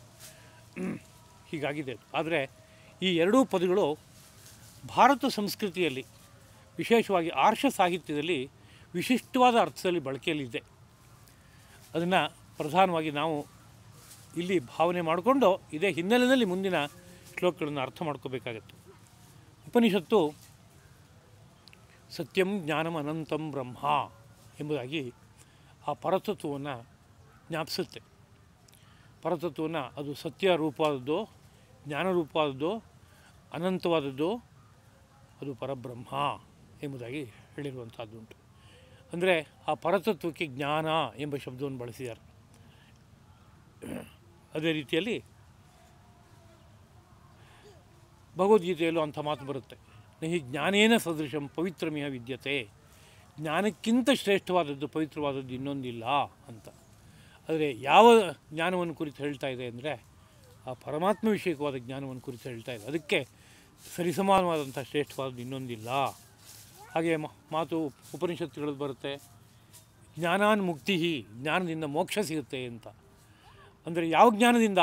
ಅದು ಪರಮಾತ್ಮ ಜ್ಞಾನದಿಂದ ಅಂತ ಅರ್ಥ. ಅದಕ್ಕೆ ಜ್ಞಾನಾದೇವಿ ಕೈವಲ್ಯಂ, ಜ್ಞಾನದಿಂದಲೇ ಕೈವಲ್ಯವೆಂಬುದು, ಮೋಕ್ಷವೆಂಬುದು ಸಿಗುತ್ತೆ ಎಂಬ ಮಾತಿದೆ. ಇಲ್ಲೆಲ್ಲ ಜ್ಞಾನ ಶಬ್ದವನ್ನು ಯಾವುದಕ್ಕೆ ಬಳಸಿದ್ದಾರೆ ಅಂತ ಕೇಳಿದರೆ ಆ ಪರಮಾತ್ಮ ಅನ್ನೋ ರೀತಿಯಾದ ಪ್ರಕಾಶವನ್ನು ಕುರಿತು ಬಳಸಿದ್ದಾರೆ.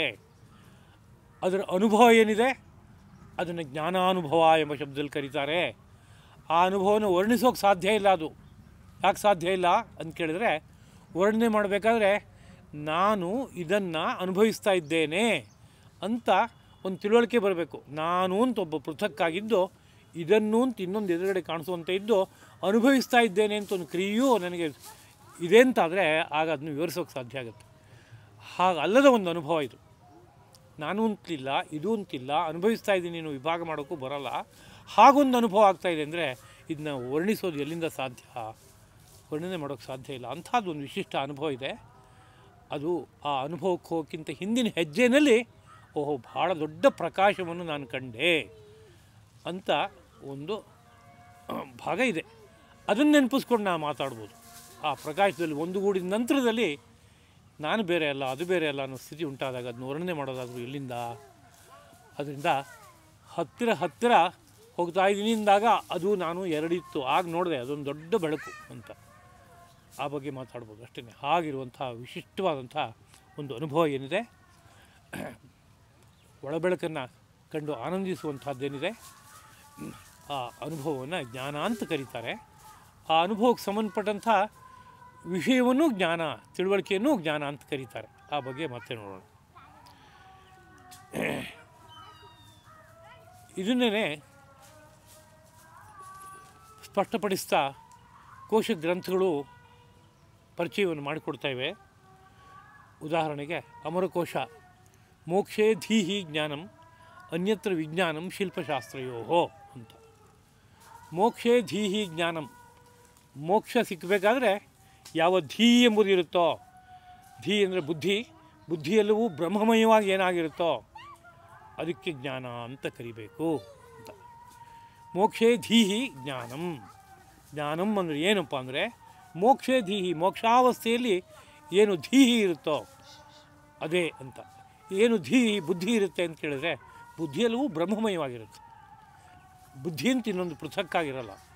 ಆ ಬ್ರಹ್ಮಮಯವಾಗಿದೆ ಅಂದರೆ ಎಲ್ಲೆಲ್ಲೂ ತುಂಬುವ ಬೆಳಕಿನ ಮಯವಾಗಿ ಇದೆ ಅಂತ ಅರ್ಥ. ಅದು ಸೂರ್ಯಕೋಟಿ ಸಮಪ್ರಭವಾದಂಥ ಒಂದು ಬೆಳಕಿನಲ್ಲಿ ಹೋಗಿ ಲಯವಾಗಿದೆ ಅಂತ ಅರ್ಥ. ಅಂತಹ ಬೆಳಕೇನಿದೆ ಅದು ಜ್ಞಾನಂ ಎಂಬುದಾಗಿ ಕರೆಯಲ್ಪಡುತ್ತೆ.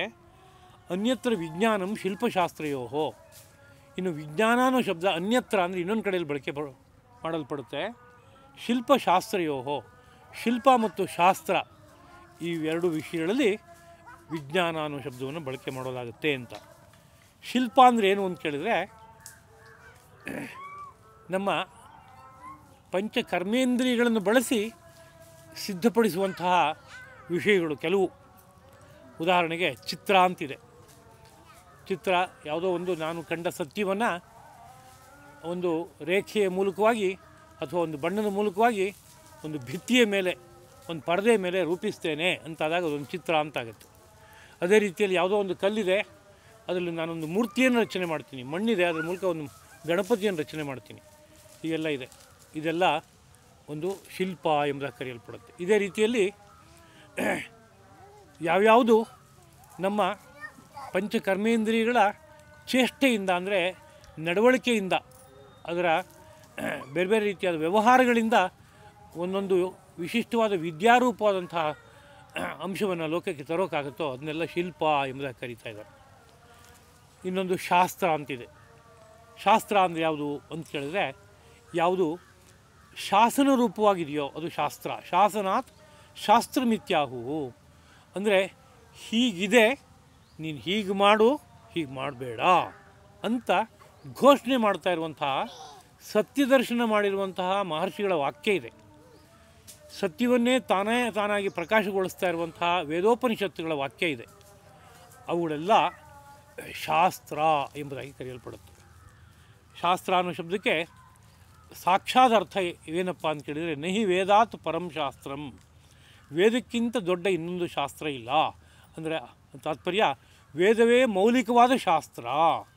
ಆ ವೇದದಲ್ಲಿರೋ ವಿಷಯಗಳನ್ನೇ ಬಿಡಿಸಿ ಹೇಳಿದಾಗ ಬೇರೆ ಬೇರೆ ಶಾಸ್ತ್ರಗಳಾಗುತ್ತೆ. ಆ ಶಾಸ್ತ್ರಗಳು ಅನಂತ ಪ್ರಕಾರವಾಗಿದೆ, ಅನೇಕ ಇದೆ. ಅದ್ರ ಬಗ್ಗೆನೂ ಮುಂದೆ ಪರಿಚಯ ಮಾಡಿಕೊಳ್ಳೋಣ. ಹೀಗೆ ಶಿಲ್ಪ ಮತ್ತು ಶಾಸ್ತ್ರ ಅಂತ ಎರಡಿದೆ. ಇದರ ಸಂಬಂಧಪಟ್ಟಂಥ ತಿಳುವಳಿಕೆ ಏನಿದೆ ಅದಕ್ಕೆ ವಿಜ್ಞಾನ ಎಂಬುದಾಗಿ ಕರೀತಾರೆ. ಇದಿಷ್ಟನ್ನು ಮನಸ್ಸಿಗೆ ತಂದ್ಕೋಬೇಕು. ವಿಜ್ಞಾನ ಅನ್ನೋ ಪದ ವಿಶಿಷ್ಟಂ ಜ್ಞಾನಂ, ವಿಭಿನ್ನಂ ಜ್ಞಾನಂ, ಈ ರೀತಿಯಾದಂಥ ವಿವರಣೆಯ ಹಿನ್ನೆಲೆಯಲ್ಲಿ ಅರ್ಥ ಮಾಡ್ಕೋಬೇಕಾದಂಥ ಪದ. ವಿಶಿಷ್ಟಂ ಜ್ಞಾನಂ ಅಂದರೆ ಇನ್ನೇನೋ ಒಂದರಿಂದ ತುಂಬಿರುವಂತಹ ಒಂದು ತಿಳುವಳಿಕೆ. ಹೊರಗೊಂದು ತಿಳುವಳಿಕೆ ಇದೆ, ಅದರೊಳಗಡೆ ಇನ್ನೊಂದು ತಿಳುವಳಿಕೆ ಇದೆ. ಆ ಥರದ್ದು ಒಂದು ಜ್ಞಾನ. ವಿಭಿನ್ನಂ ಜ್ಞಾನಂ, ಒಂದಕ್ಕೊಂದಕ್ಕೆ ಭಿನ್ನವಾದ ಜ್ಞಾನ ಇದೆ, ಏಕರೂಪವಾದದ್ದಲ್ಲ. ಶಿಲ್ಪ ನೋಡಿದಾಗ ಒಂದು ಜ್ಞಾನ ಬರುತ್ತೆ, ಚಿತ್ರ ನೋಡಿದಾಗ ಒಂದು ಜ್ಞಾನ ಬರುತ್ತೆ, ಘಂಟೆ ಒಂದು ಶಿಲ್ಪ ಅದನ್ನ ನೋಡಿದಾಗ ನನಗೊಂದು ಜ್ಞಾನ ಬರುತ್ತೆ. ಎಲ್ಲ ಭಿನ್ನವಾದ ಜ್ಞಾನಗಳು.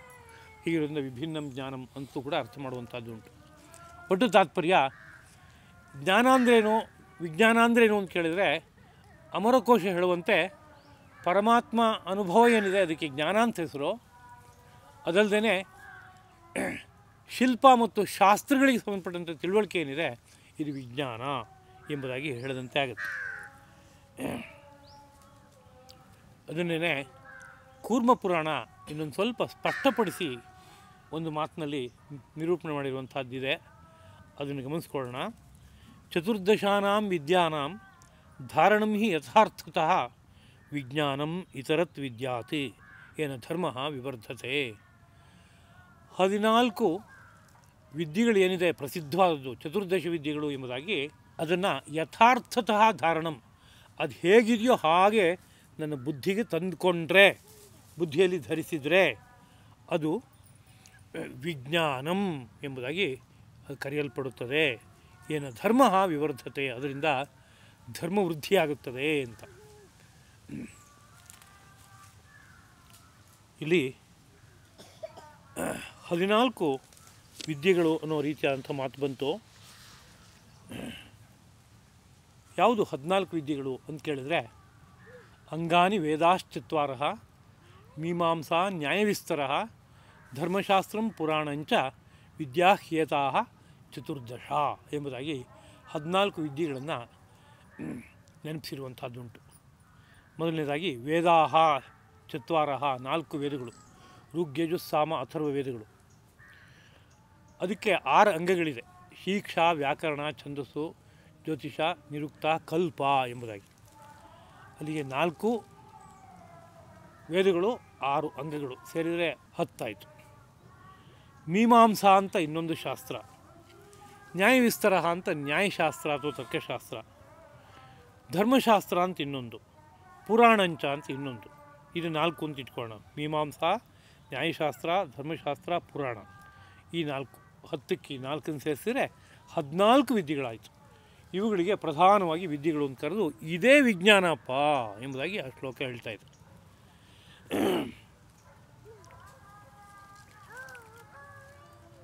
ಇದೆಲ್ಲ ಏನನ್ನು ಹೇಳ್ತಾ ಇದೆ ಅಂತ ತೋಳೋದಾದರೆ, ಎಲ್ಲೆಲ್ಲೂ ತುಂಬಿರುವ ಬೆಳಕು ಮುಂದೆ ತನ್ನನ್ನೇ ತಾನು ವ್ಯಕ್ತಪಡಿಸ್ಕೊಳ್ಳೋದಕ್ಕೋಸ್ಕರವಾಗಿ 24 ತತ್ವಾತ್ಮಕವಾದಂಥ ಒಂದು ಪ್ರಕೃತಿಯನ್ನು ರಚನೆ ಮಾಡಿಕೊಳ್ತು. ಆ ಪ್ರಕೃತಿಯೊಳಗಡೆಗೆ ತಾನೂ ಪ್ರವಿಷ್ಟವಾಗಿ ಎಲ್ಲೆಲ್ಲೂ ತುಂಬ್ಕೋತು ಅನ್ನೋ ರೀತಿಯಾದಂಥ ಮಾತನ್ನು ಏನು ಕೇಳ್ತೀವೋ ಅದ್ರ ಹಿನ್ನೆಲೆಯನ್ನು ಅರ್ಥ ಮಾಡ್ಕೊಳ್ಳೋದಾದರೆ, ಆ ಭಗವಂತನಿಂದ ವಿಕಾಸವಾಗಿರುವಂಥ ಈ ಸಮಗ್ರವಾದ ವಿಶ್ವ ಏನಿದೆ, 24 ತತ್ವಾತ್ಮಕವಾದ ವಿಶ್ವ, 7 ಊರ್ಧ್ವಲೋಕಗಳು, 7 ಅಧೋಲೋಕಗಳು, ಇದಿಷ್ಟು ಕೂಡ ವಿಜ್ಞಾನ ಎಂಬುದಾಗಿ ಕರೆಯಲ್ಪಡುತ್ತೆ. ಇದಿಷ್ಟು ವಿಸ್ತಾರವಾಗಿರುವಂಥ ಈ 24 ತತ್ವಾತ್ಮಕವಾದಂಥ ಒಡಲಿನಲ್ಲಿ ಯಾವ್ಯಾವುದೋ ನೀತಿಗಳಿದೆ. ಆ ಒಂದೊಂದು ನೀತಿಯನ್ನು ಒಂದೊಂದು ವಿದ್ಯೆ ಅನ್ನೋ ಪದದಲ್ಲಿ ಕರೀತಾ ಇದ್ದಾರೆ. ಹಾಗಾಗಿ ಚತುರ್ದಶ ವಿದ್ಯೆಗಳು ಅಂತಂದರೆ ಈ ಸಮಗ್ರ ಸೃಷ್ಟಿಯಲ್ಲಿ ಹಾಸುಹೊಕ್ಕಾಗಿ ಹೆಣ್ಕೊಂಡಿರುವಂತಹ ಯಾವುದೋ ಒಂದು ನೀತಿ. ಅದನ್ನು ಇನ್ನೊಂದು ದೃಷ್ಟಿಯಿಂದ ಹೇಳೋದಾದರೆ ಒಂದು ಕಾರ್ಯಕಾರಣ ಭಾವ. ಈ ಕಾರಣ ಇದ್ದರೆ ಇದಾಗುತ್ತೆ, ಇದರಿಂದ ಇದಾಗಿದೆ, ಒಂದಕ್ಕೊಂದಕ್ಕೆ ಸಂಬಂಧ ಹೀಗಿದೆ, ಇದು ಒಂದೊಂದೇ ಹೀಗೆ ಅರ್ಥ ಮಾಡ್ಕೊತ ಹೋದರೆ ಇಲ್ಲಿಗೆ ಹೋಗಿ ತಲುಪ್ಬೋದು ಅಂತ ಒಂದು ಎಣಿ ಇದ್ದ ಹಾಗೆ. ಎಣಿಯಲ್ಲಿ ಮೊದಲನೇ ಮೆಟ್ಲು ಹತ್ತಿರಿ, 2ನೇ ಮೆಟ್ಲಿಗೆ ಅದು ಒಂದು ಪ್ರಾರಂಭ. 2ನೇ ಮೆಟ್ಲನ್ನ ಇಟ್ಕೊಂಡು ಮುಂದಕ್ಕೆ 3ನೇ ಮೆಟ್ಲು 4ನೇ ಮೆಟ್ಲು ಹತ್ತೋದು ತುಟ್ಟ ತುದಿ ಹೋಗಿ ತಲುಪೋದಕ್ಕಾಗುತ್ತೆ. ಹಾಗೆ ಯುಕ್ತಿಯ ಹಿನ್ನೆಲೆಯಲ್ಲಿ ಬೆಳೆದಿರುವಂತಹ ಒಂದು ಸಮಗ್ರ ಸೃಷ್ಟಿಯ ನೀತಿ ಏನಿದೆ, ಆ ನೀತಿಯನ್ನು ವಿಜ್ಞಾನ ಎಂಬುದಾಗಿ ಕರೀತಾ ಇದ್ದಾರೆ. ವಿಜ್ಞಾನ ಅನ್ನೋ ಶಬ್ದಕ್ಕೆ ಸಮಗ್ರ ವಿಶ್ವೂ ವಿಜ್ಞಾನವೇ. ಆ ಒಳಗಡೆ ಬೆಳೀತಾ ಇರೋ ಭಗವಂತ ಜ್ಞಾನ ಆದರೆ ಅವನಿಂದ ಹೊರತುಪಡಿಸಿ ಸಮಗ್ರ ವಿಶ್ವದಲ್ಲಿ ಏನೇನಿದೆ ಅದಷ್ಟು ಕೂಡ ವಿಜ್ಞಾನ ಎಂಬುದಾಗಿ ಕರೆಯಲ್ಪಡುತ್ತೆ. ಆ ಸಮಗ್ರ ವಿಶ್ವದಲ್ಲಿ ನಾನಾ ನೀತಿಗಳಿದೆ. ಉದಾಹರಣೆಗೆ ಶಬ್ದ ಅಂತಿದೆ ಅಂದರೆ ಅಲ್ಲೊಂದು ನೀತಿ ಇದೆ, ಧ್ವನಿ ಅಂತಂದ್ರೆ ಅಲ್ಲೊಂದು ನೀತಿ ಇದೆ, ಪದಾರ್ಥ ಅಂದರೆ ಅಲ್ಲೊಂದು ನೀತಿ ಇದೆ. ಹೀಗೆ ನಾನಾ ನೀತಿಗಳಿದೆ. ಆ ನೀತಿಗಳನ್ನು ಭಾವಿಸ್ತಾ ಹಿಂದೆ ಹಿಂದೆ ಸರಿದು ಆ ಭಗವಂತನಲ್ಲಿಗೆ ಹೋಗಿ ತಲುಪೋದಕ್ಕೆ ಕಾರಣವಾಗಿರುವಂಥದ್ದು ಯಾವ್ಯಾವ ಇದೆಯೋ ಅವುಗಳಿಗೆ ವಿದ್ಯಾ ಎಂಬುದಾಗಿ ಕರೀತಾರೆ. ಇಲ್ಲಿ ಪ್ರಸ್ತುತದಲ್ಲಿ 14 ವಿದ್ಯೆಗಳನ್ನು ನೆನಪಿಸ್ಕೊಂಡಾಯಿತು. ವಿದ್ಯಾ ಅನ್ನೋ ಪದವೇ ವಿದ್ಯತೆ ಇತಿ ವಿದ್ಯಾ ಅಂತ ಒಂದು ಪರಿಚಯವನ್ನು ಕೊಡುವಂಥ ಕ್ರಮ ಇದೆ. ವಿದ್ಯತೆ ಅಂದರೆ ಯಾವುದು ಯಾವಾಗಲೂ ಇರುವಂಥ ತತ್ವವೋ ಅದೇ ವಿದ್ಯಾ ಅಂತ. ಯಾವಾಗಲೂ ಇರೋ ತತ್ವ ಯಾವುದಪ್ಪ ಅಂದರೆ ಪರಾತ್ಪರ ತತ್ವ. ಆ ಪರಾತ್ಪರ ತತ್ವದ ಕಡೆಗೆ ಕರ್ಕೊಂಡು ಹೋಗೋಕ್ಕೆ ಸಾಧನ ಆಗಿರೋದ್ರಿಂದ ಇದು ಕೂಡ ವಿದ್ಯಾ ಎಂಬುದಾಗಿ ಕರೆಯಲ್ಪಡುತ್ತೆ ಅಂತ ಒಂದು ವಿವರಣೆ ಕೊಡೋದುಂಟು. ಹಾಗೆ ಇನ್ನೊಂದು ವಿವರಣೆ, ವಿತ್ ಅಂದರೆ ಜ್ಞಾನಂ, ಯಾ ಅಂದರೆ ಪ್ರಾಪಣ, ತಲುಪಿಸುವಂತಹ ಸಾಧನ ಅಂತ. ಜ್ಞಾನಕ್ಕೆ ಯಾವುದು ಕರ್ಕೊಂಡು ಹೋಗಿ ತಲುಪಿಸುತ್ತೋ, ಪರಬ್ರಹ್ಮನ ಬಳಿಗೆ ಯಾವುದು ಕರ್ಕೊಂಡು ಹೋಗಿ ತಲುಪಿಸುತ್ತೋ ಅದು ವಿದ್ಯಾ ಎಂಬುದಾಗಿ ಕರೆಯಲ್ಪಡುತ್ತೆ. ಅಂದರೆ ವಿದ್ಯಾ ಶಬ್ದವನ್ನು ತೆಗೆದುಕೊಂಡಾಗ ನಾವಿವತ್ತು ಎಜುಕೇಷನ್ ಅನ್ನೋ ಶಬ್ದಕ್ಕೆ ಪೋಟಿ ಹಾಕ್ಕೊಂಡು ನೋಡಬಾರ್ದು. ಎಜುಕೇಷನ್ ಅನ್ನೋ ಶಬ್ದ ಇವತ್ತು ಹೊರ ಜೀವನಕ್ಕೆ ಬೇಕಾಗುವ ಅನೇಕ ಅಂಶಗಳನ್ನು ತಿಳಿಸ್ತಾ ಇದೆ. ಅದರಲ್ಲಿ ಎಲ್ಲ ತ್ಯಾಜ್ಯವಾದ ಭಾಗ ಇದೆ ಅಂತ ಅಂದ್ಕೋಬೇಕಾಗಿಲ್ಲ. ಅದು ತಿಳಿಸುವಂಥ ಕ್ಷೇತ್ರ ಯಾವುದು ಅಂತ ಕೇಳಿದರೆ ಭೌತಿಕ ಕ್ಷೇತ್ರಕ್ಕೆ ಸಂಬಂಧಪಟ್ಟಂಥ ಕೆಲವು ಸತ್ಯಗಳನ್ನು ಅದು ವ್ಯಕ್ತಪಡಿಸ್ತಾ ಇದೆ. ಅದಕ್ಕೆ ಮಾನ್ಯತೆ ಕೊಡೋಣ ಖಂಡಿತವಾಗಿಯೂ.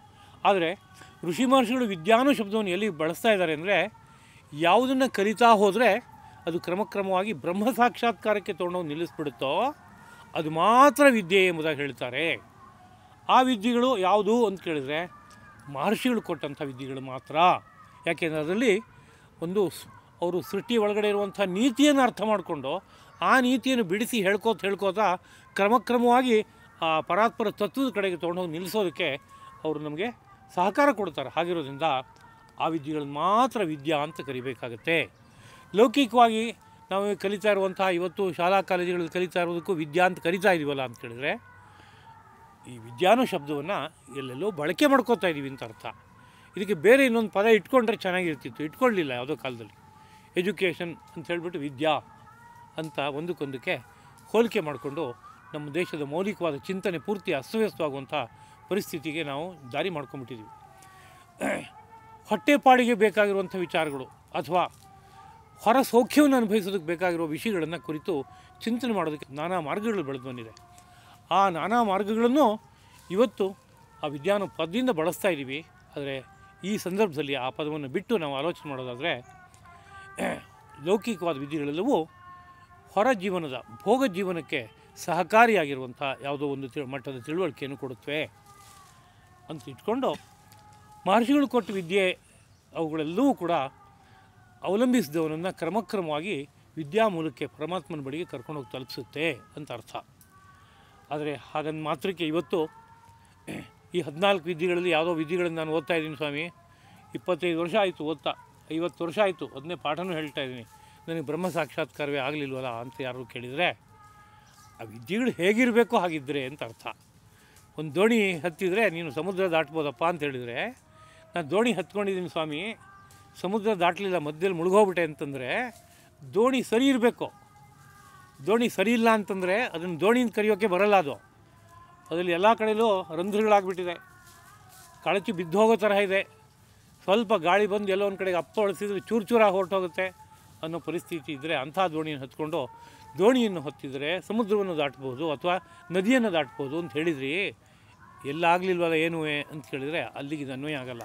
ವಿದ್ಯೆಗಳು ಹೇಗಿರಬೇಕು ಹಾಗಿದ್ದರೆ, ಆ ವಿದ್ಯೆಗಳನ್ನು ಬಳಸಿ ತುದಿಯನ್ನು ತಲುಪುವ ಮಹಾತ್ಮರು ನಮ್ಮೆದುರಿಗಿದ್ದಾಗ, ಅವರು ವಿದ್ಯಾ ಮರ್ಮಗಳನ್ನು ಬಿಚ್ಚಿ ಹೇಳುವ ಸನ್ನಿವೇಶ ಇದ್ದಾಗ ಆ ವಿದ್ಯೆಗಳನ್ನು ಅವಲಂಬಿಸಿದರೆ ವಿದ್ಯಾ ಮೂಲಕ್ಕೆ ಹೋಗಿ ತಲುಪೋದಕ್ಕಾಗುತ್ತೆ ಅನ್ನೋ ಅರ್ಥದಲ್ಲಿ ಇದನ್ನು ನಾವು ಮನಸ್ಸಿಗೆ ತಂದ್ಕೋಬೇಕು. ಇಲ್ಲಿ ಹೇಳಿರುವಂಥ 14 ವಿದ್ಯೆಗಳಲ್ಲಿ 4 ವೇದಗಳು, ಋಗ್ಯಜು ಸಾಮ ಅಥರ್ವ ಎಂಬುದಾಗಿ ಕರೆಯಲ್ಪಡುವಂಥ 4 ವೇದಗಳು, ಅವು ಸಮಗ್ರ ಸೃಷ್ಟಿಯ ಒಂದು ಶಬ್ದಾತ್ಮಕವಾದ ಸ್ವರೂಪ. ಆ ಸಮಗ್ರ ವಿಶ್ವದ ಬೇರೆ ಬೇರೆ ವಿಷಯಗಳಿಗೂ ಇಲ್ಲಿರುವಂತಹ ವೇದದ ಪಂಕ್ತಿಗಳಿಗೂ ಒಂದು ಅವಿನಾಭಾವ ಸಂಬಂಧ ಇದೆ, ಒಂದನ್ನು ಬಿಟ್ಟು ಒಂದಿಲ್ಲ, ಹಾಗೆ ಬೆಸ್ತಿದೆ ಅನ್ನೋ ತರಹ ಋಷಿ ಮಹರ್ಷಿಗಳು ತಮ್ಮ ಅಂತಃಪ್ರಪಂಚದಲ್ಲಿ ಕಂಡಂಥ ಯಾವ ಸಾಹಿತ್ಯ ಇದೆಯೋ ಅದನ್ನು ಮಾತ್ರ ಇಲ್ಲಿ ಪರಿಗಣಿಸ್ಕೋಬೇಕು. ಆದರೆ ಇತ್ತೀಚೆಗೆ ಈ ಪದಗಳನ್ನೆಲ್ಲ ಬೇರೆ ಬೇರೆ ಕಡೆಯಲ್ಲಿ ಬಳಸ್ತಾ ಇದ್ದಾರೆ. ಅವರವರು ಗುರುಗಳು ಯಾವ್ದಾದ್ರು ಒಂದು ಮಾತು ಹೇಳಿದರೆ ಅದಕ್ಕೆ ಅದನ್ನು ವೇದ ಎಂಬುದಾಗಿ ನಾವು ಭಾವಿಸ್ತೀವಿ, ಕಾರಣ ನಮ್ಮ ಗುರುಗಳು ಹೇಳಿದ ಮಾತು ಅಂತ. ಹಾಗೆ ಪದಗಳು ಬೇರೆ ಬೇರೆ ಕಡೆಯಲ್ಲಿ ಬಳಕೆ ಆಗ್ತಾ ಬಂದುಬಿಟ್ಟಿದೆ ಸಾಕಷ್ಟು. ಅದನ್ನೆಲ್ಲ ನಾವು ಪಕ್ಕದಲ್ಲಿಟ್ಟು ಆಲೋಚನೆ ಮಾಡೋದಾದರೆ, ವೇದ ಅಂದರೆ ಯಾವುದಪ್ಪ ಅಂದರೆ ಸಮಗ್ರ ಸೃಷ್ಟಿಯನ್ನು ಪ್ರತಿನಿಧಿಸುವ ಬೇರೆ ಬೇರೆ ರೀತಿಯಾದಂಥ ಪದಗಳು, ವಾಕ್ಯಗಳು ಇವೆಲ್ಲ ಆಗಿವೆ. ಅವುಗಳನ್ನು ಭಾವಿಸ್ತಾ ಒಂದು ತತ್ವ ಮಾರ್ಗವನ್ನು ಮೆಟ್ತಾ ಹಿಂದಕ್ಕೆ ಹೋದರೆ ಭಗವಂತ ಸಿಗ್ತಾನೆ ಅನ್ನೋ ನೇರದಲ್ಲಿ ವೇದಗಳು ತತ್ವ ಸಾಕ್ಷಾತ್ಕಾರದ ಮಾರ್ಗಗಳು ಎಂಬುದಾಗಿ ಬಂದಿದೆ. ಮೀಮಾಂಸಾ, ಹಾಗೆ ಷಡಂಗಗಳು, ಶಿಕ್ಷಾ, ವ್ಯಾಕರಣ, ಛಂದಸ್ಸು, ಜ್ಯೋತಿಷ, ನಿರುಕ್ತ, ಕಲ್ಪ ಎಂಬುದಾಗಿ 6 ಅಂಗಗಳಿದೆ. ಆ ರಂಗಗಳು ಒಂದೊಂದೂ ಸಹ ಸಾಕ್ಷಾತ್ಕಾರ ಮಾಡಿಕೊಳ್ಳುವಂಥ ಮಾರ್ಗ. ಇವತ್ತು ನಾವು ವ್ಯಾಕರಣ ಅಂದರೆ ನಮಗೆ ಕೂಡಲೇ ಅನಿಸೋದು ಕರ್ತೃಪದ, ಕರ್ಮಪದ, ಕ್ರಿಯಾಪದ, ಸಬ್ಜೆಕ್ಟ್ ಯಾವುದು, ಆಬ್ಜೆಕ್ಟ್ ಯಾವುದು, ವರ್ಬ್ ಯಾವುದು, ಅಡ್ಜೆಕ್ಟಿವ್ ಯಾವುದು, ಈ ಥರದ್ದು ಒಂದಷ್ಟು ವಿಷಯ ಗೊತ್ತಿರಬೇಕು. ಏಕವಚನ, ದ್ವಿವಚನ, ಬಹುವಚನ ಇದೆಲ್ಲ ಗೊತ್ತಿರಬೇಕು. ಸ್ತ್ರೀಲಿಂಗ, ಪುಲ್ಲಿಂಗ ಗೊತ್ತಿರಬೇಕು. ಇದು ವ್ಯಾಕರಣ ಅಂತ. ಆದರೆ ನಮ್ಮ ಮೌಲಿಕ ಗ್ರಂಥಗಳು ಅದನ್ನು ವ್ಯಾಕರಣ ಅಂತ ಹೇಳ್ತಾ ಇಲ್ಲ. ಸಮಗ್ರ ಸೃಷ್ಟಿ ಹೇಗೆ ವಿಸ್ತಾರ ಆಗ್ತಾ ಇದೆ, ಅದನ್ನು ಭಾಷೆ ಹೇಗೆ ಪ್ರತಿನಿಧಿಸ್ತಾ ಇದೆ ಅನ್ನೋದನ್ನ ವ್ಯಾಕರಣ ಎಂಬ ಭಾಷೆಯಲ್ಲಿ ಕರೆದಿದ್ದಾರೆ. ಆ ನೇರದಲ್ಲಿ ಪದಗಳು ಅರ್ಥ ಆಗ್ತಾ ಹೋದರೆ ಮಹಾಭಾಷೆ ಹೇಳ್ತಾ ಇದೆ, ಏಕಶಬ್ದ ಸಮ್ಯಜ್ಞಾತಃ ಸುಷ್ಠು ಪ್ರಯುಕ್ತ ಸ್ವರ್ಗೇ ಲೋಕೆ ಕಾಮಧುಗ್ಭವತಿ. ಒಂದು ಶಬ್ದವನ್ನು ಸಮ್ಯಜ್ಞಾತಃ ಪೂರ್ಣವಾಗಿ ಅರ್ಥ ಮಾಡಿಕೊಂಡು, ಸುಷ್ಠು ಪ್ರಯುಕ್ತ ಎಲ್ಲಿ ಬಳಸಬೇಕೋ, ಹೇಗೆ ಬಳಸಬೇಕೋ, ಯಾವಾಗ ಬಳಸಬೇಕೋ ಹಾಗೆ ಬಳಸ್ತಾ ಹೋದರೆ ಸ್ವರ್ಗೇ ಲೋಕೆ ಕಾಮಧುಗ್ಭವತಿ, ಅದು ಸ್ವರ್ಗಲೋಕದಲ್ಲಿ ನಿನಗೆ ಕಾಮಧೇನುವಿನಂತೆ ಕೆಲಸ ಮಾಡಿಕೊಡುತ್ತೆ. ಅಷ್ಟು ಅದ್ಭುತವಾದದ್ದು ಒಂದು ಪದ ಅಂತ ಹೇಳ್ತಾ ಇದ್ದಾರೆ. ಆ ನೇರದಲ್ಲಿ ಇವತ್ತು ವ್ಯಾಕರಣದ ಅಧ್ಯಯನ ಇಲ್ಲ. ಎಷ್ಟೇ ಅದ್ಭುತವಾದ ವ್ಯಾಕರಣದ ಪಾಂಡಿತ್ಯವೇ ನನ್ನ ವಶದಲ್ಲಿದೆ ಅಂತ ಯೋಚನೆ ಮಾಡಿದ್ರೂ ಅದು ಅವರು ಹೇಳ್ತಾ ಇರುವಂಥ ಮೌಲಿಕವಾದಂಥ ಚಿಂತನೆ ಹಿನ್ನೆಲೆಯಲ್ಲಿ ಬೆಳೆದಿರುವಂಥ ತಿಳುವಳಿಕೆ ಆಗಿಲ್ಲ ಇವತ್ತು. ಹೀಗಾಗಿ ಇದನ್ನು ಅರ್ಥ ಮಾಡ್ಕೋಬೇಕಾದ ಜವಾಬ್ದಾರಿ ಇದೆ ಅಂತ ಪ್ರಾಕರಣಿಕವಾಗಿ ನೆನಪಿಸ್ಕೋತೀನಿ. 6 ಅಂಗದ ವಿವರಣೆ ಈಗ ಅಪ್ರಸ್ತುತವಾಗುತ್ತೆ ಅಂತ ಭಾವಿಸ್ಕೊಂಡು ನಾನು ಮುಂದಕ್ಕೆ ಹೋಗ್ತಾಯಿದ್ದೀನಿ. ಅದೇ ರೀತಿಯಲ್ಲಿ ಉಪವೇದಗಳು 4 ಇದೆ. ಋಗ್ವೇದಕ್ಕೆ ಉಪವೇದ ಆಯುರ್ವೇದ, ಯಜುರ್ವೇದಕ್ಕೆ ಉಪವೇದ ಧನುರ್ವೇದ, ಮತ್ತು ಸಾಮವೇದಕ್ಕೆ ಉಪವೇದ ಗಾಂಧರ್ವೇದ, ಅಥರ್ವಣ ವೇದಕ್ಕೆ ಉಪವೇದ ಅರ್ಥಶಾಸ್ತ್ರ ಎಂಬುದಾಗಿ ಈ 4 ಉಪವೇದಗಳನ್ನು ಸೇರಿಸಿದರೆ ಈ 14ಕ್ಕೆ 18 ಆಗುತ್ತೆ. ಈ 18ನ್ನು ಸಹ ಅಷ್ಟಾದಶ ವಿದ್ಯಾಸ್ಥಾನಾನಿ ಎಂಬುದಾಗಿ ಕರೆದಿದ್ದಾರೆ. 18 ವಿದ್ಯಾಸ್ಥಾನಗಳಿವೆ ಎಂಬುದಾಗಿ. 18ಕ್ಕೆ ನಿಲ್ಲಲ್ಲ, ಇನ್ನೂ ಇದು ಅನಂತ ಕವಲುಗಳಾಗಿ ಆಗುತ್ತೆ. ಚತುಷ್ಷಷ್ಟಿ 64 ವಿದ್ಯೆಗಳಿದೆ ಎಂಬುದಾಗಿ ಹೇಳೋದುಂಟು. ಅಲ್ಲಿಗೂ ನಿಲ್ಲಲ್ಲ, ಇನ್ನೂ ಅನಂತವಾಗಿ ವಿದ್ಯೆಗಳಿವೆ ಎಂಬುದಾಗಿ ವಿಭಾಗ ಮಾಡಿರುವಂಥದ್ದುಂಟು. ಈ ಎಲ್ಲ ವಿದ್ಯೆಗಳು ಋಷಿಗಳಿಂದ ಹೇಳಲ್ಪಟ್ಟಂಥ ವಿದ್ಯೆಗಳಾಗಿದ್ದರೆ, ಅದು ಹಾಗೆ ಉಳ್ಕೊಂಬಂದಿದ್ದರೆ, ಅದನ್ನ ಅವಲಂಬಿಸಿದರೆ ಪರಬ್ರಹ್ಮ ಸಾಕ್ಷಾತ್ಕಾರಕ್ಕೆ ಕರ್ಕೊಂಡೋಗಿ ತಲುಪಿಸುತ್ತವೆ ಅಂತ ಅರ್ಥ. ಈ ನೇರದಲ್ಲೇ ಸಂಗೀತವನ್ನು ಬಳಸಿ ಸತ್ಯ ಸಾಕ್ಷಾತ್ಕಾರ ಮಾಡಿಕೊಂಡವರ ವಿಷಯವನ್ನು ನಾವು ನಮ್ಮ ದೇಶದಲ್ಲಿ ಕೇಳ್ತೀವಿ. ತ್ಯಾಗರಾಜರು ಕೇವಲ ಗಾನವಿದ್ಯೆಯನ್ನು ಬಳಸ್ಕೋತಾ ಭಕ್ತಿಯನ್ನು ಜೊತೆಗೆ ಅದರ ಜೊತೆಗೆ ಸೇರಿಸ್ಕೊಂಡು ರಾಮನ ದರ್ಶನವನ್ನು ಮಾಡಿದ್ರು ಎಂಬುದಾಗಿ ಕೇಳ್ತೀವಿ. ಇದೇ ರೀತಿಯಲ್ಲಿ ಎಲ್ಲ ವಿದ್ಯೆಗಳಲ್ಲೂ ಅದರ ಮರ್ಮ ಕೈಗೆ ಸಿಕ್ಕಿ ಅದನ್ನು ಬಳಸ್ಕೊಳ್ಳೋಕ್ಕೆ ನಮಗೆ ಗೊತ್ತಾಗುತ್ತೆ ಅಂತಾದರೆ ಅದು ನೇರವಾಗಿ ಬ್ರಹ್ಮ ಸಾಕ್ಷಾತ್ಕಾರವರೆಗೆ ಕರ್ಕೊಂಡು ಹೋಗುತ್ತೆ ಅನ್ನೋ ತಾತ್ಪರ್ಯ ಇದರ ಹಿಂದುಗಡೆಗೆ ತಗೋಬೇಕು. ಎಲ್ಲ ವಿದ್ಯೆಗಳಲ್ಲೂ ಇದಿದೆ ಅನ್ನೋದು ಸಹ ವಿದ್ಯೆ ಒಳಗಡೆ ಪ್ರವೇಶ ಮಾಡಿದಾಗ ನಮ್ಗೆ ಗೊತ್ತಾಗುತ್ತೆ. ಉದಾಹರಣೆಗೆ ಒಂದೆರಡು ನೆನಪಿಸ್ಕೊಳ್ಳೋಣ. ಆಯುರ್ವೇದ ಶಾಸ್ತ್ರ ಹೇಳುತ್ತೆ, ಧರ್ಮಾರ್ಥ ಕಾಮ ಮೋಕ್ಷಾಣಂ ಆರೋಗ್ಯಂ ಮೂಲಮುತ್ತಮಂ ರೋಗಾಸ್ತಸ್ಯಾಪಹರ್ತಾರ ಶ್ರೇಯಸಃ ಜೀವಿತಸ್ಯ ಚ ಅಂತ. ಆರೋಗ್ಯ ಅನ್ನೋದು ಧರ್ಮ ಅರ್ಥ ಕಾಮ ಮೋಕ್ಷಗಳ ಮೂಲ. ಅದು ಆರೋಗ್ಯ ಚೆನ್ನಾಗಿದೆ ಅಂತಾದರೆ ಧರ್ಮಾರ್ಥ ಕಾಮ ಮೋಕ್ಷಗಳನ್ನು ಸಾಧನೆ ಮಾಡೋಕ್ಕಾಗತ್ತಪ್ಪ. ಆದ್ದರಿಂದ ರೋಗ ಅಂದ್ರೇನು, ಆರೋಗ್ಯ ಅಂದ್ರೇನು ಅನ್ನೋ ಬಗ್ಗೆ ತಿಳಿಸೋಕೆ ಹೊರಟಿದ್ದೀನಿ ನಾನು. ಅಂದರೆ ಈ ತಿಳುವಳಿಕೆ ನಿನಗೆ ಎಲ್ಲಿಗೆ ಕರ್ಕೊಂಡೋಗಿ ತಲುಪಿಸ್ಬೇಕು ಅಂತ ಕೇಳಿದ್ರೆ ಧರ್ಮಾರ್ಥ ಕಾಮ ಮೋಕ್ಷಗಳನ್ನು ಸಾಧನೆ ಮಾಡೋದಕ್ಕೆ ಇದು ನಿನಗೆ ಬಳಕೆ ಆಗಬೇಕು ಎಂಬುದಾಗಿ ಹೇಳ್ತಾ ಇದ್ದಾರೆ. ಒಂದು ಅಲಂಕಾರ ಶಾಸ್ತ್ರವನ್ನೇ ತೆಗೆದುಕೊಂಡ್ರೆ, ಧರ್ಮಾರ್ಥ ಕಾಮ ಮೋಕ್ಷಾಣಂ ವೈಚಕ್ಷಣ್ಯಂ ಕಲಾಸು ಚ ಕರೋತಿ ಕೀರ್ತಿಂ ಪ್ರೀತಿಂಚ ಸಾಧು ಕಾವ್ಯ ನಿಷಯವಣಂ.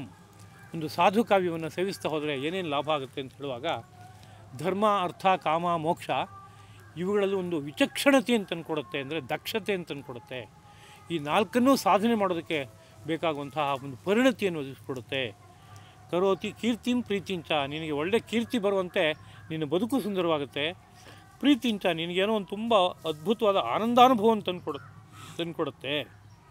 ಆ ಆನಂದಾನುಭವ ಯಾವುದು ಅಂತ ಕೇಳಿದರೆ ಮುಂದೆ ಅಲಂಕಾರ ಶಾಸ್ತ್ರ ಹೇಳುತ್ತೆ, ನಿನ್ನೊಳಗಡೆ ಯಾವ ರಸರೂಪಿಯಾದ ಭಗವಂತ ಇದ್ದಾನೋ ಅವನನ್ನು ದರ್ಶನ ಮಾಡೋಕ್ಕಾಗತ್ತಪ್ಪ ಕಾವ್ಯದ ಮೂಲಕವಾಗಿ. ಕಾವ್ಯದ ಪರಮಲಕ್ಷ್ಯವೇ ಬ್ರಹ್ಮ ಸಾಕ್ಷಾತ್ಕಾರ ಎಂಬುದಾಗಿ ಶಾಸ್ತ್ರ ಹೇಳುತ್ತೆ.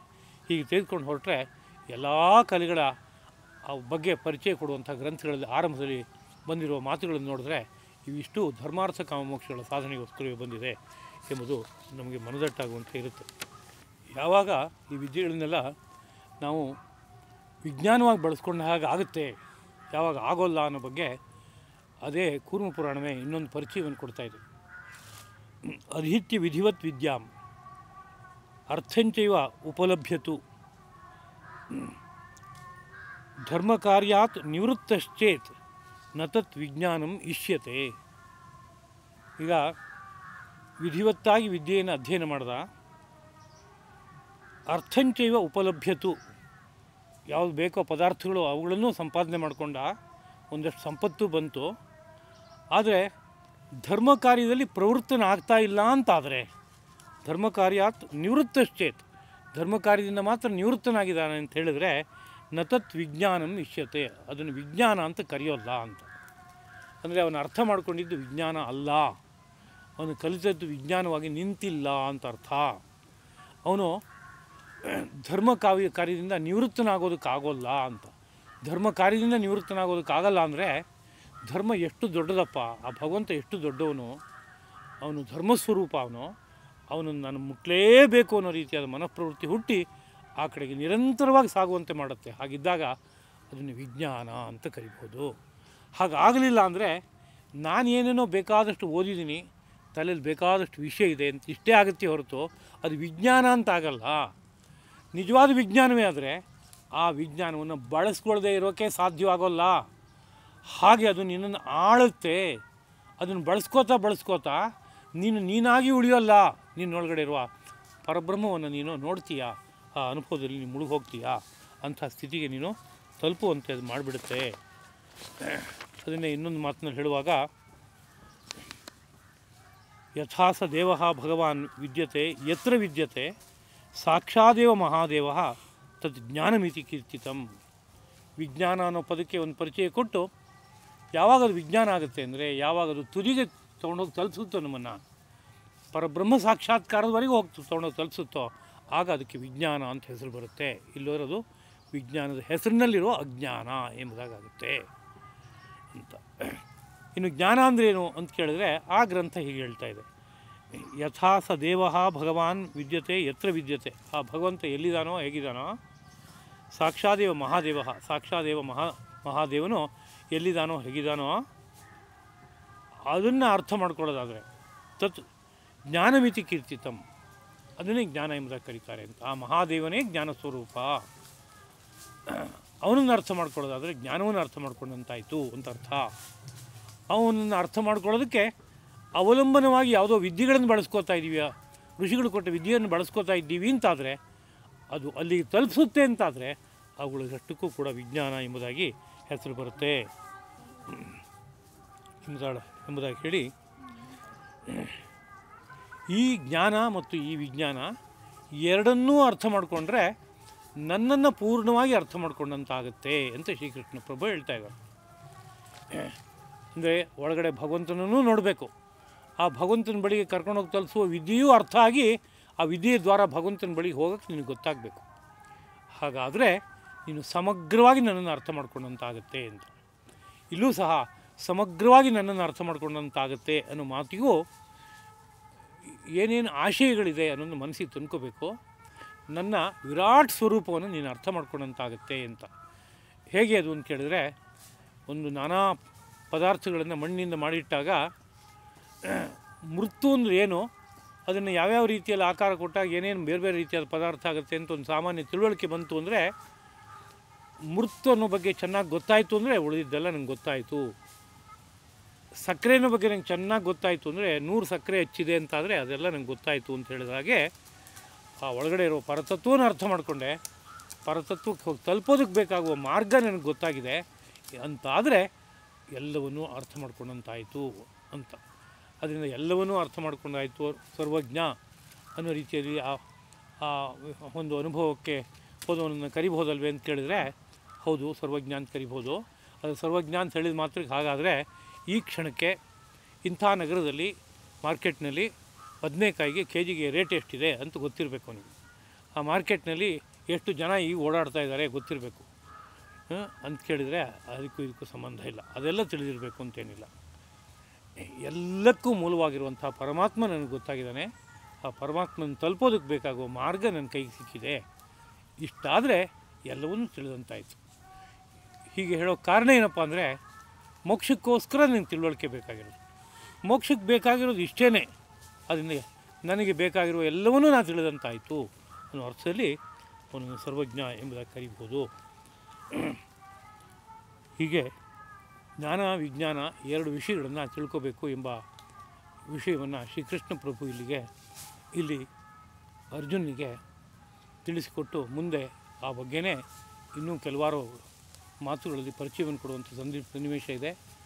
ಇವತ್ತಿಗೆ ಇಷ್ಟು ಅಂಶವನ್ನು ಶ್ರೀಕೃಷ್ಣ ಪ್ರಭುವಿನ ಸಂದೇಶ ಎಂಬುದಾಗಿ ಭಾವಿಸ್ತಾ ಈ 4 ಮಾತುಗಳನ್ನು ಅವನ ಪಾವನವಾದ ಪದಪದ್ಮಗಳಲ್ಲಿ ಅರ್ಪಿಸ್ತಾ ಇದ್ದೀನಿ. ಕಾಯೇನ ವಾಚಾ ಮನಸಾ ಇಂದ್ರಿಯೈರ್ವಾ ಆತ್ಮನಾ ವಾ ಪ್ರಕೃತೆ ಸ್ವಭಾವಾತ್ ಕರೋಮಿ ಯದ್ಯತ್ ಸಕಲಂ ಪರಸ್ಮೈ ನಾರಾಯಣಾಯೇತಿ ಸಮರ್ಪಯಾಮಿ. ಶ್ರೀಕೃಷ್ಣಾರ್ಪಣಮಸ್ತು.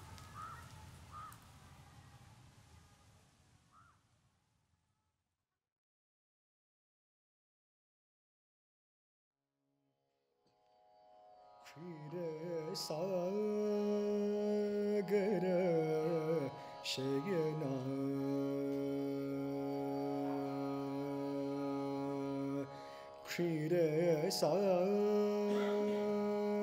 ಕ್ಷೀರಸಾಗರ ಶಯನ ನನ್ನು ಕ್ಷೀರಸಾಗರ ಶಯನ ನನ್ನು ಕ್ಷೀರಸಾಗರ ಶಯನ ನನ್ನು ಚಿಂತಲ ಪೇಟ ಚಿಂತಲ ಪೇಟ ವಾಲೇನ ರಮ ಕ್ಷೀರ ಸಾಗರ ಶಯನ ನನ್ನು ಚಿಂತಲ ಪೇಟ ವಾಲೇನ ರಮ ಕ್ಷೀರ ಸಾಗರ ಶಯನ ಶಯನ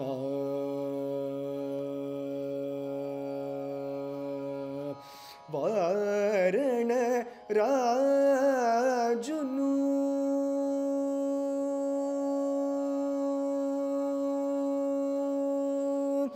ವಾರಣ ರಾಜುನು ಬ್ರೋವನು ವೇಗಮೇ ವಾರಣ ರಾಜುನು ಬ್ರೋವನು ವೇಗಮೇ ವಾರಣ ರಾಜುನು ಬ್ರೋವನು ವೇಗಮೇ ವಾರಣ ರಾಜುನು ಬ್ರೋವನು ವೇಗಮೇ ವಂಚೀನತಿ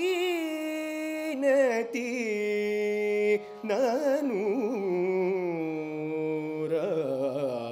ರಮ ಕ್ಷೀರ ಸಾಗರ ಶಯನ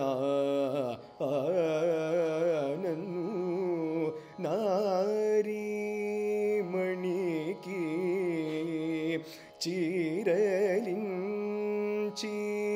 ನದಿ ನಾಳೆ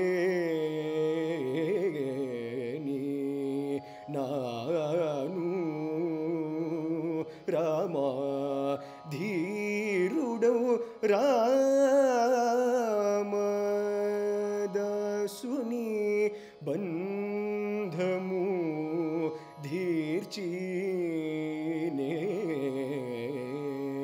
ನಾನು ರಮ ನೀರಜಾಕ್ಷಿ ಕೈ ನೀರಟಿ ದಾಟಿನ ನೀ ಕೀರ್ತಿ ನೀ ನಾನು ರಮ ತಾರಕ ನಾಮ ತ್ಯಾಗರಾಜಾರ್ಚಿತ ತಾರಕ ನಾಮ ತ್ಯಾಗರಾಜಾರ್ಚಿತ ತಾರಕ ನಾಮ ತ್ಯಾಗರಾಜಾರ್ಚಿತ ದಯ ತೋರೆ ನಾನು ರಾಮ ಕ್ಷೀರ ಸಾಗರ ಶಯನ ನನ್ನು ಚಿಂತಲ ಪೇಟ ವಾಲೇನ ರಮ ಕ್ಷೀರ ಸಾಗರ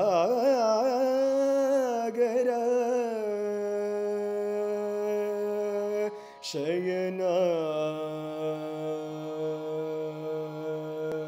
ಶಯನ